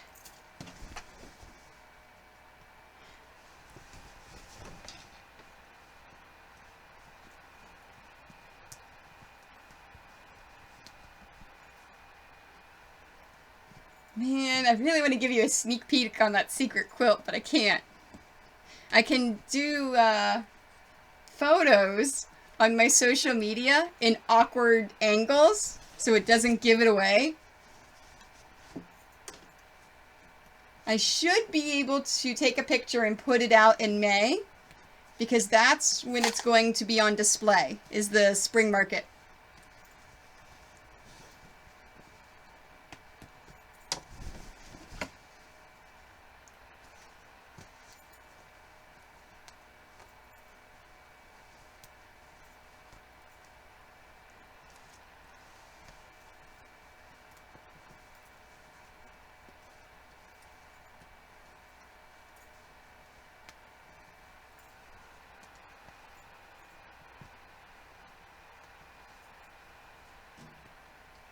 Nope. I'm American, remember? I moved here, but no, I live in Ontario. There are some people that speak both English and French, but everything's in English. The only area that everything is in French is in Quebec.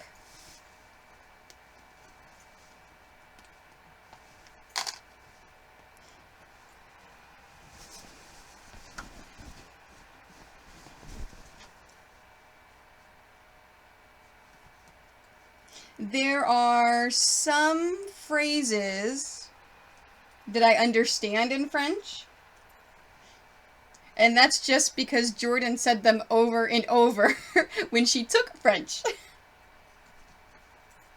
I took German in high school years ago, and I don't remember any of it. All right. Oh, nope. Forgot one. No, okay. All right. And Star Trek is quilted.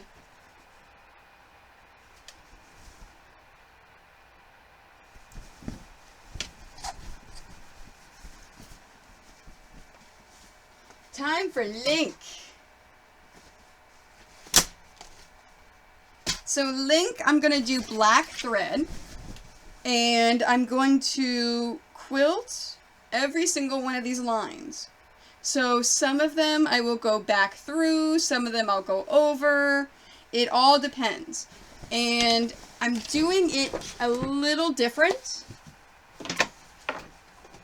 I am actually going to use my my walking foot that goes straight, and not the C foot that goes all over. And yeah, I think it's in the drawer. Yeah, you think I would have this stuff set out and ready to go, right? Alright, don't look at this camera.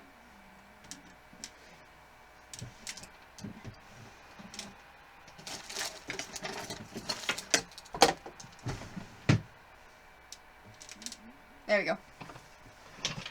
Walking foot.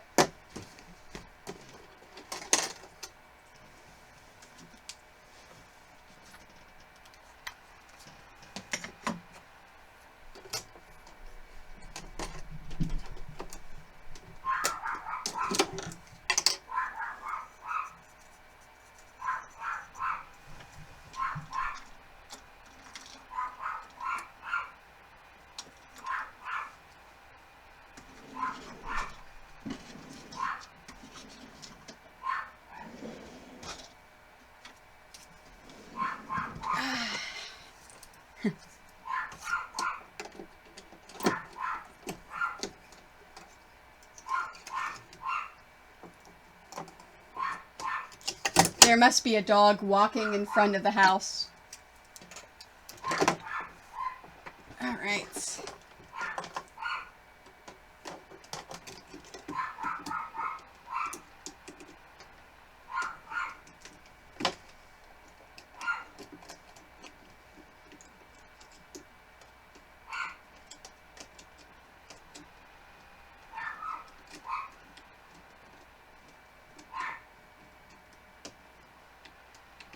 So with the walking foot, I'm putting the feed dogs back up again because I'm only going to be doing straight lines.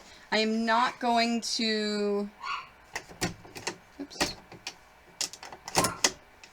I'm not going to move all over like I do with the other quilts. And my threader does not like the walking foot, apparently.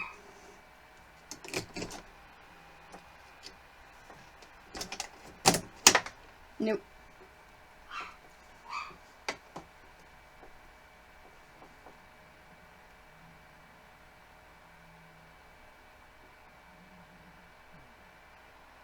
Soleil, come here.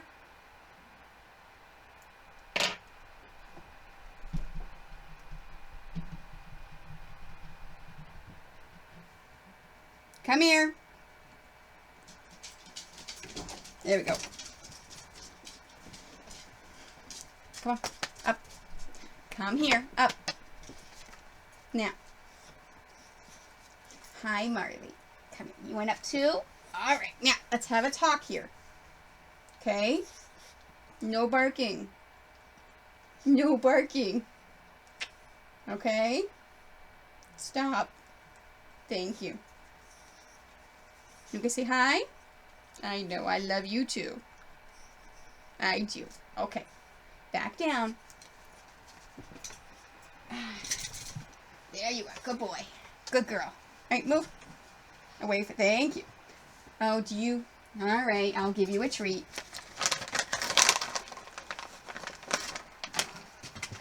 Here you go. Good babies.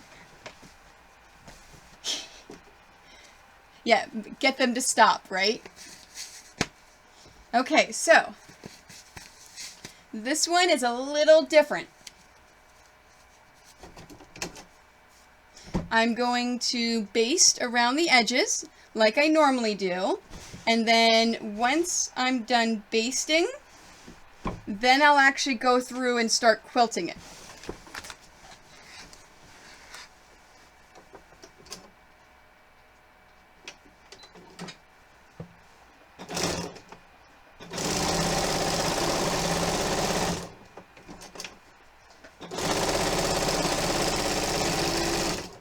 Whoops. My needle got loose.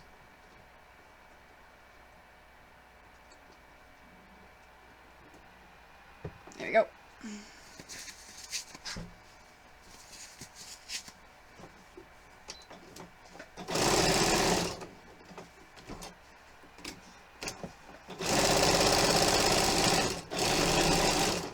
Oh, it keeps catching on the pins.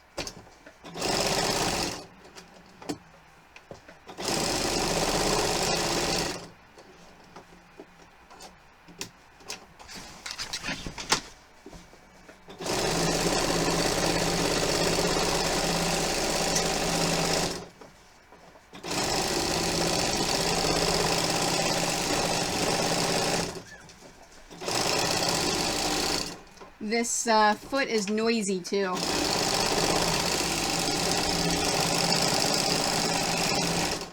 I can't talk while it's going.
Can't get it going.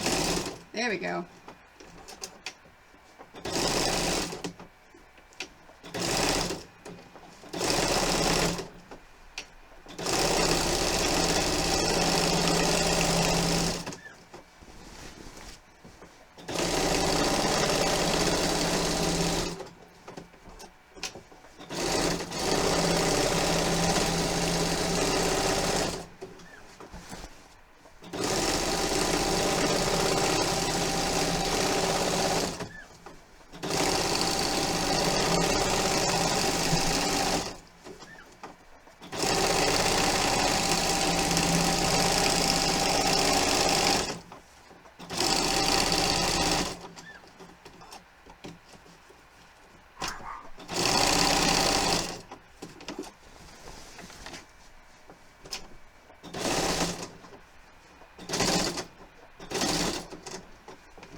Alright, I am going to change my bobbin thread because it is low.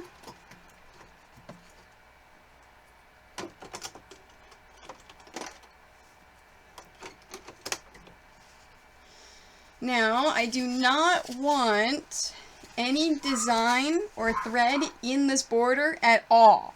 So I'm going to start on the corner. So I'm actually going to start right here, and I'm going to have a line just outside here that I'll go around, and it'll cover where I start and stop.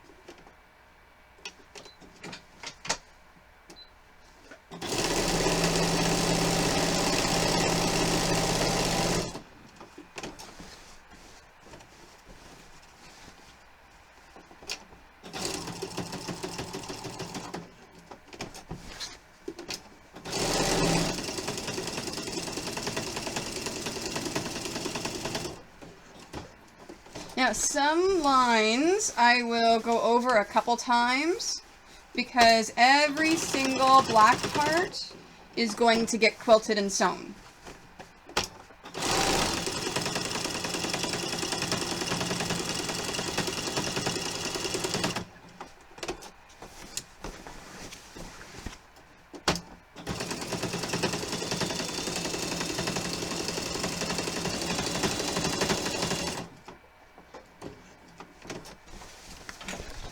And as I move, when I come to the pins, I'm removing them.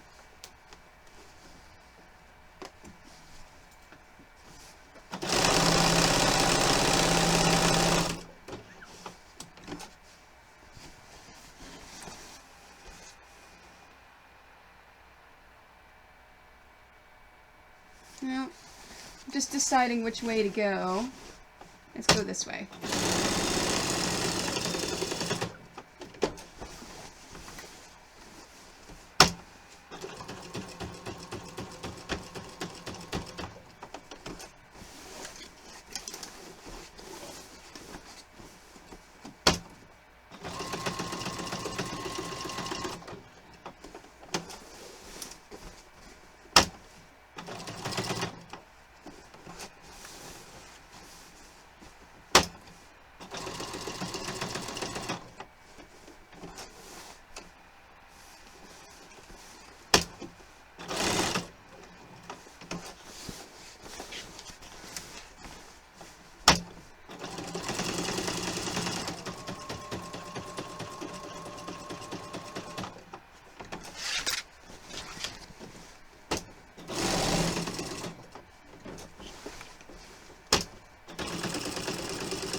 Okay, I've done that.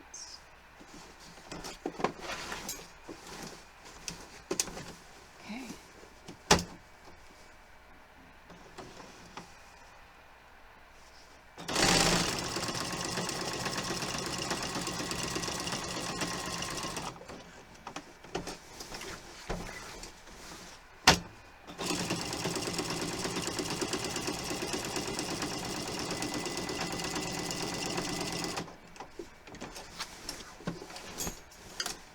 Now you notice I'm cheating in some parts where I'm moving it backwards and it's not supposed to move backwards.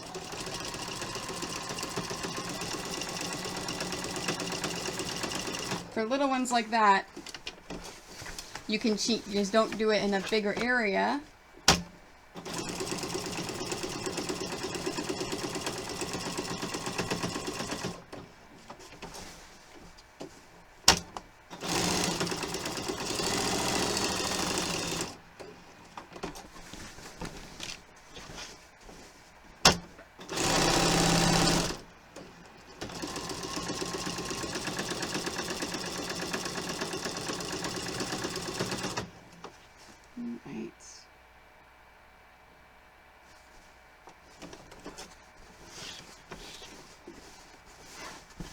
Let me go around this.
I've got to move it here.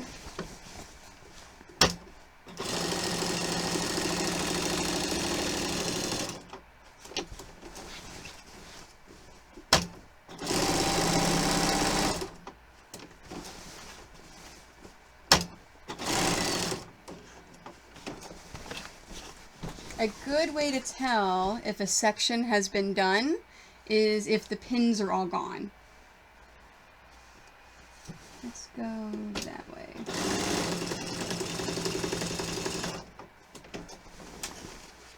Oops.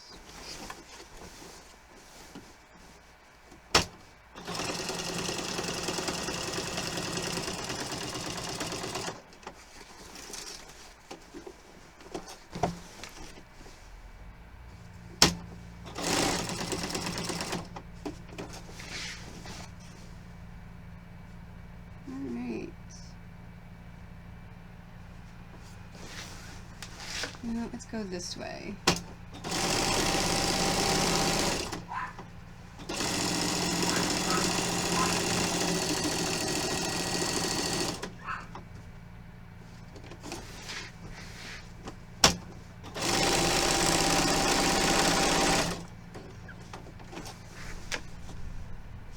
I'm gonna go down here.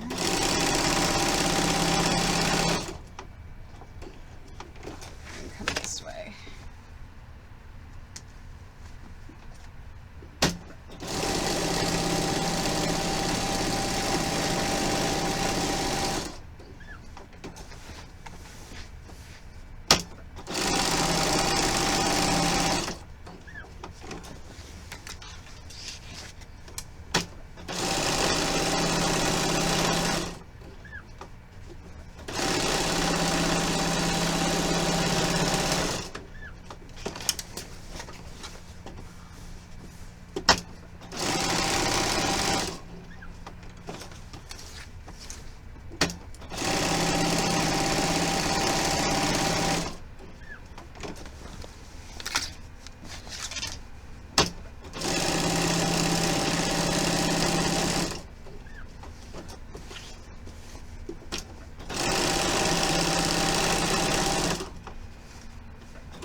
definitely getting my upper body workout in.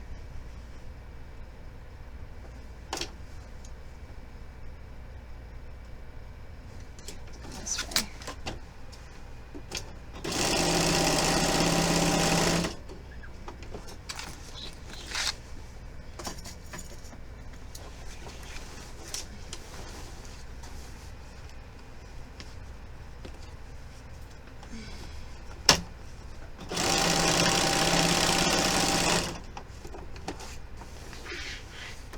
It is, it's not fabric, it's batting.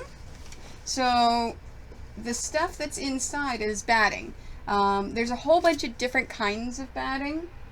And if you remind me when I'm done, I have samples of all different kinds of batting that was shipped to me by a company. This one is an 80% cotton, 20% polyester blend. That's the one that I prefer.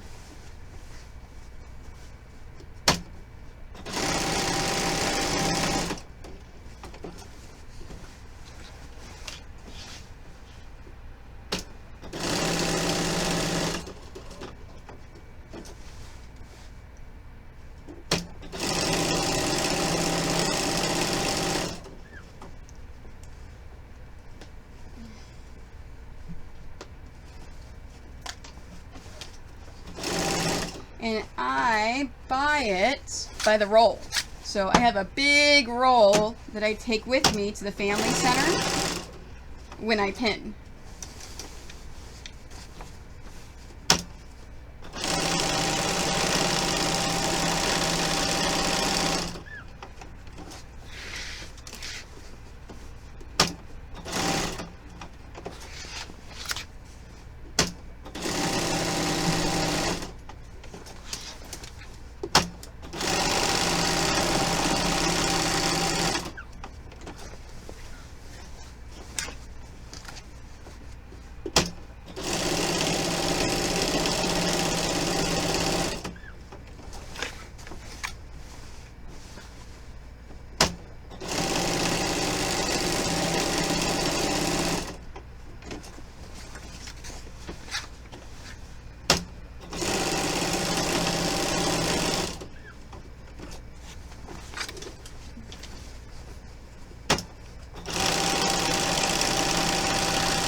Now when I re-sew over some of the lines, I try to follow exactly where it is, but if it goes off a little bit, I'm not worried about it.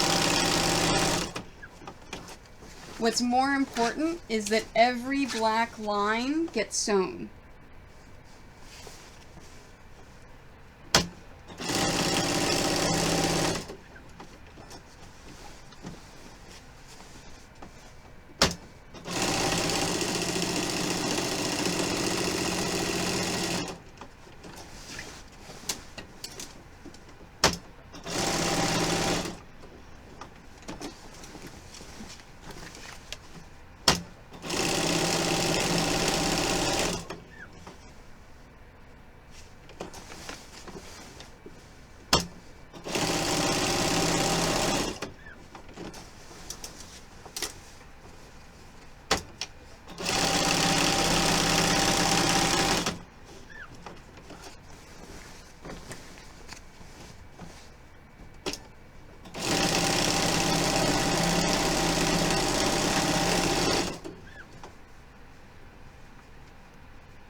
Nope. Just checking the bobbin thread, and it looks good.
Oh, my thread broke.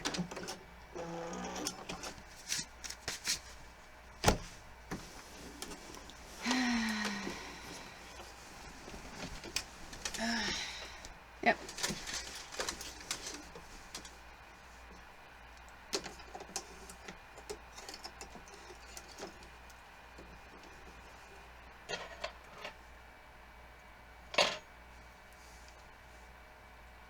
You know what? I'm gonna change my black because the regular Gutermann, when I'm really putting strain on it, sometimes breaks. So I'm gonna switch to the Masterpiece. So hopefully that doesn't happen again.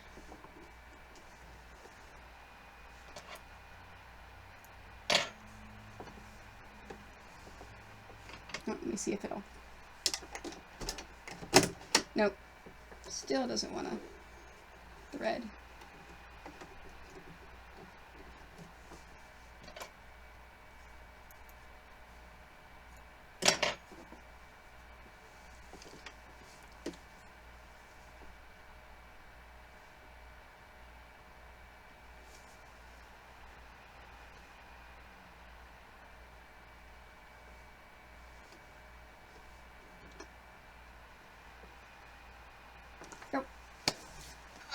I'm going to take a stretch before I start again.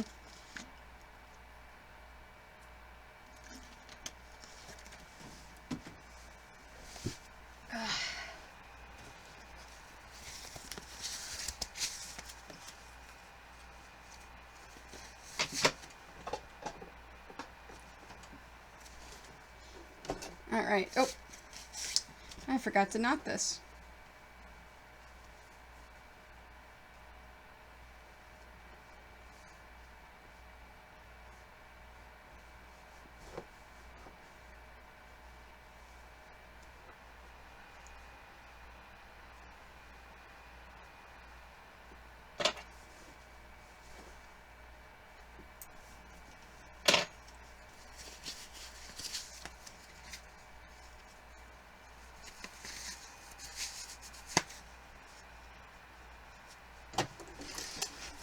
Alright, so it finished right here.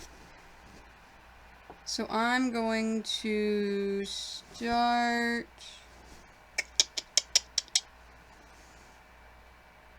You know, I'm going to start from the same spot that it broke.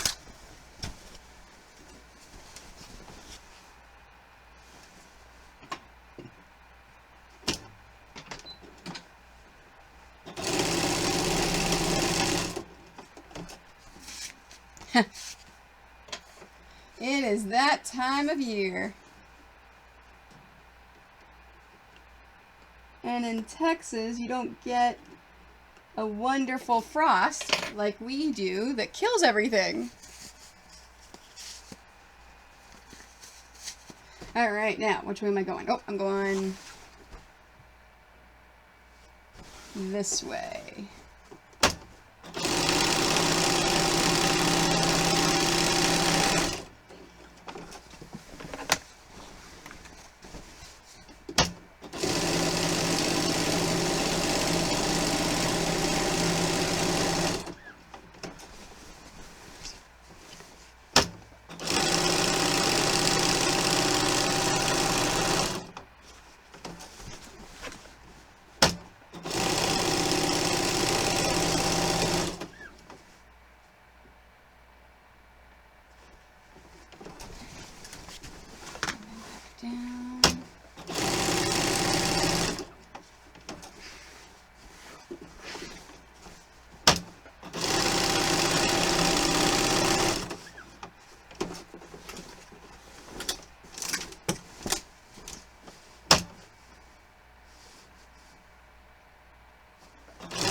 plowing through.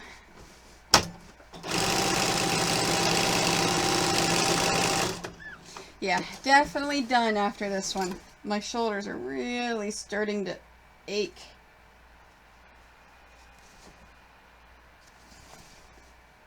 Okay, I thought I missed an eye, but I didn't.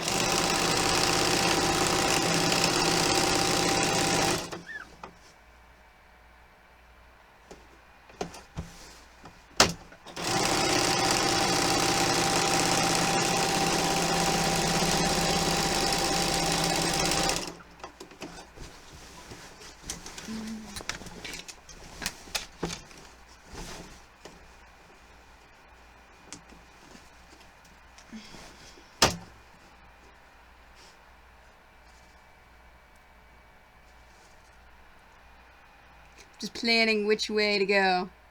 Yeah, no, I do have too much quilt work today. Okay.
Alright, now I still need to do this whole thing here and this over here. Okay, so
yeah, and you thought I moved this around a lot when I was initially sewing the pieces on.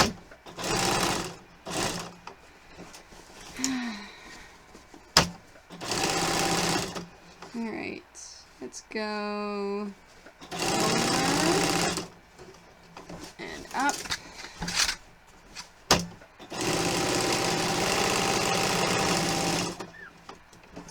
And around.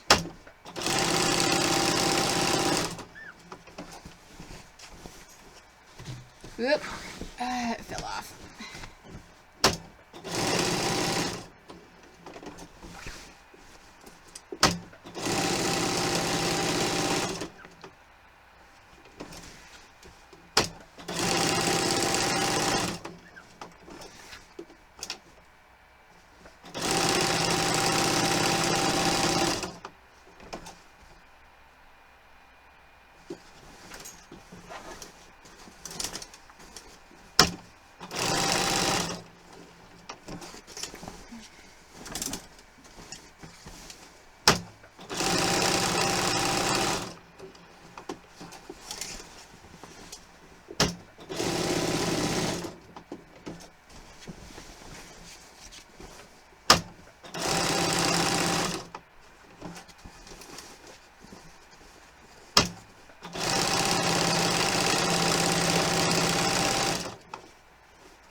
Good.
I know I'm going to totally jinx myself, but I'm surprised I haven't knocked things off my table yet.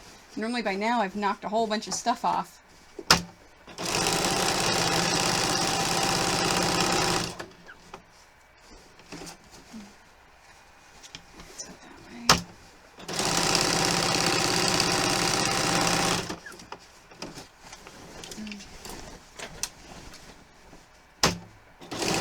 Oops, wrong way. I want to go that way.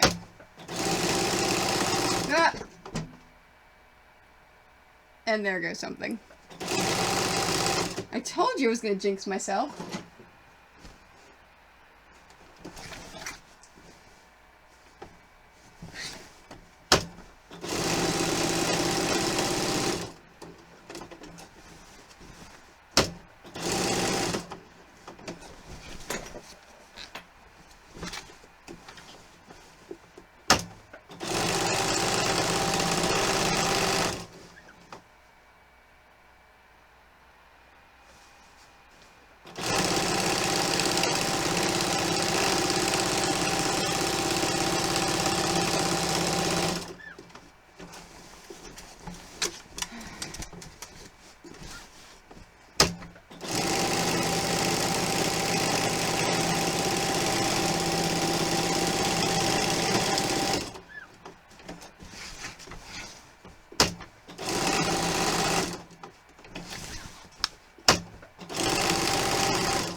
still need to go up. And I still have all this over here.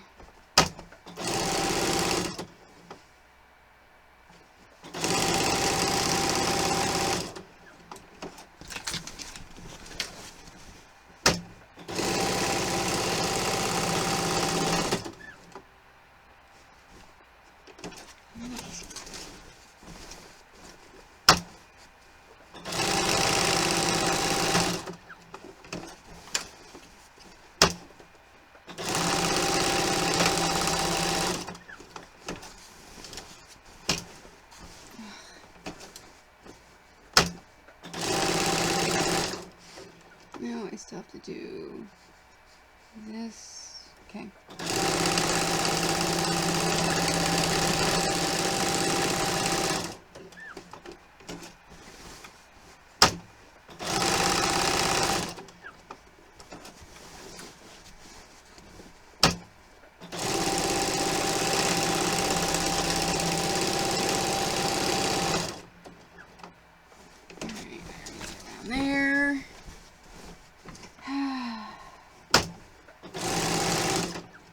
So, this is one of the reasons why this is a $1,500 quilt.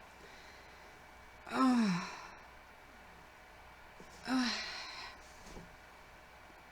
I may have to stop and finish this later. It's really killing my shoulders.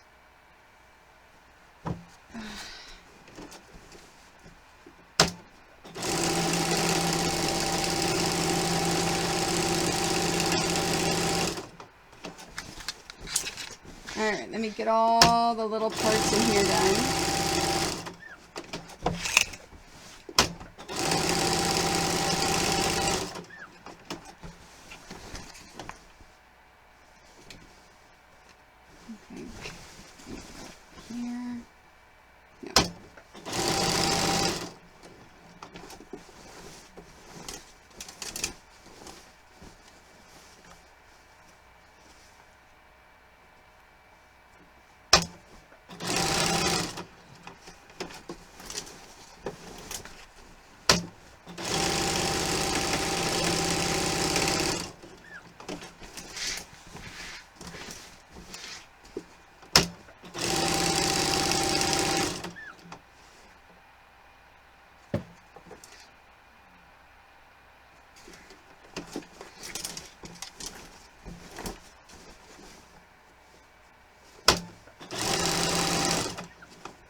I'm gonna stop there. Oh, let's check my bobbin before I do anything else. Yeah, the bobbin can go a little bit while longer. Okay, that's it for the night. Yeah, I can't do that one anymore. It is, as you are pushing the quilt through, you're really fighting the machine because it's moving forward, but at the same time you have to, I don't know. It's super hard to do with the stained glass quilts. So there's two ways to quilt stained glass quilts. The first way is the way that I'm doing it. The second way is whenever you are initially putting on these pieces, whenever you do this quilt, whenever you sew this on here, if you sandwich it first, you can actually quilt it as you're adding the pieces on. And what that does is you can see the thread through the back as well. I don't do that. My backs don't look good at all. I am not clean enough to put the whole thing together, so I do it this way. Alright, so batting. Like I said, I haven't even opened this yet. This is a company that wanted me to look at their batting to possibly switch. It is Quilter's Dream Batting.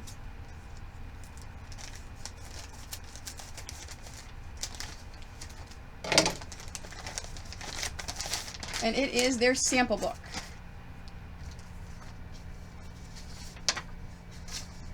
It is... Well, that's not bad. I'm looking at all their wholesale pricing.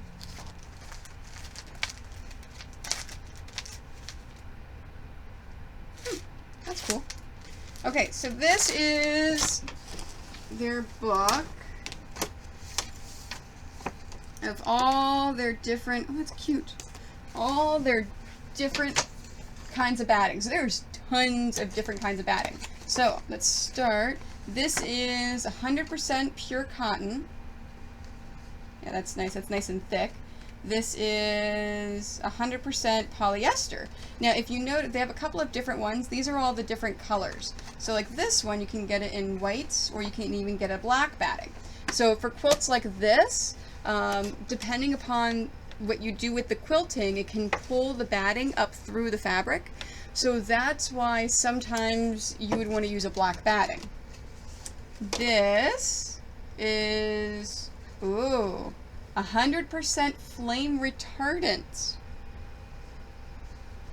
Man-made fibers that are inherently flame retardant, no chemicals added. Fibers will not melt or flow when in contact with flame. Huh. That's really cool. And it's really soft and nice. That's pretty cool.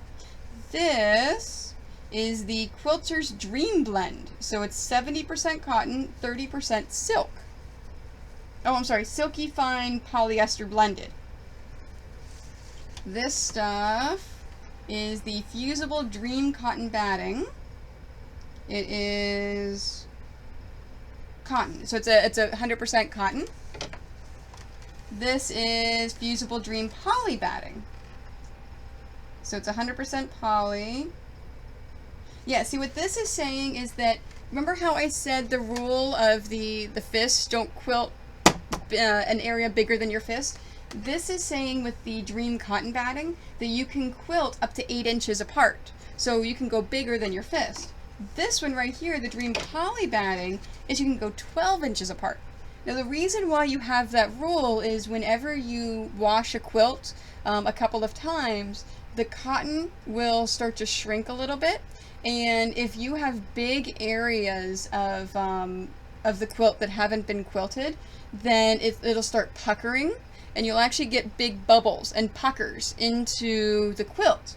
So what this is saying is this batting conforms with the fabric, so it doesn't pucker and it doesn't move, and it actually keeps it nice and smooth. So that's actually pretty cool.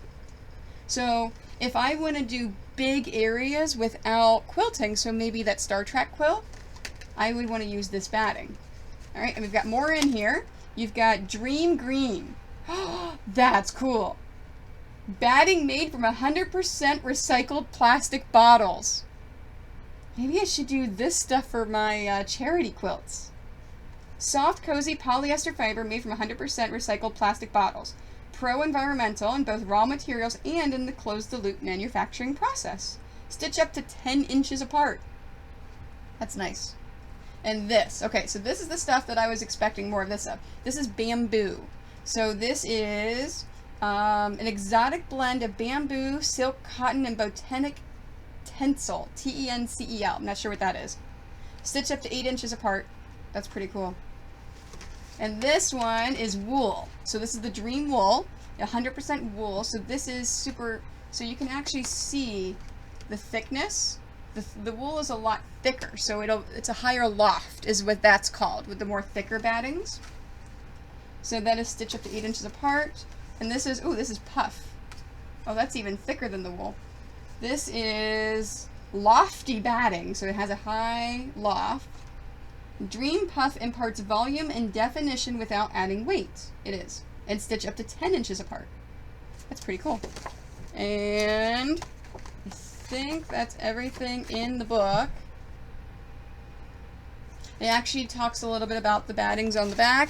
And this is their new Quilter's Dream Pink. So it is 80% cotton, 20% Dream Pink poly. breathable and soft. Yeah, fantastic. So this is a lot like what I use now. So the reason why I use the 80-20 cotton poly batting is if you use 100% cotton or wool, it is very, very warm in the winter. It's very nice here in Canada in the winter, super warm, but it doesn't breathe. So it keeps you warm, but you can't use it during the summer or when it gets warmer out because there's no breathing. A lot of my quilts go to kids, and so they use it all the time. So the batting that I have to use is very breathable, so it actually helps regulate your body temperature. So you can use it in the summer as well as the winter. So when I pick batting, I pick it based upon the usability and who my customer is going to be that's going to use it.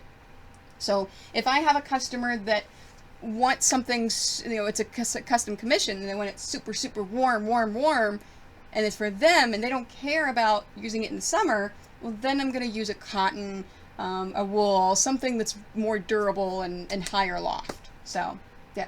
So that's batting. That's your batting education of the day.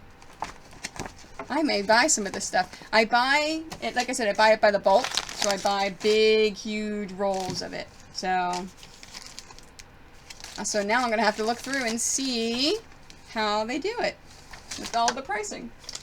Fantastic. So thanks for joining me. I'm done for the night. I'm going to go stretch, take some Advil for my sore muscles. So the next time I quilt, I will finish the link quilt. So I'm going to set the link aside for now. My hope is that when I get back streaming in a week and a half, I will work on the Final Fantasy. I'm going to get that one finished. And then I'm going to start work on the Link and Zelda Shield commission I have, which is this one right here. So I'm going to work on the Final Fantasy quilt. I'm going to work on this quilt, and then I'm going to get them quilted. Tomorrow I'm going to do binding. So 5:30 tomorrow, I'm going to do a tutorial on how to make binding, and then I'll stop the cameras and start cameras back up again and bind the quilts that I quilted tonight. So thanks for joining me. I appreciate it. I'll see you later.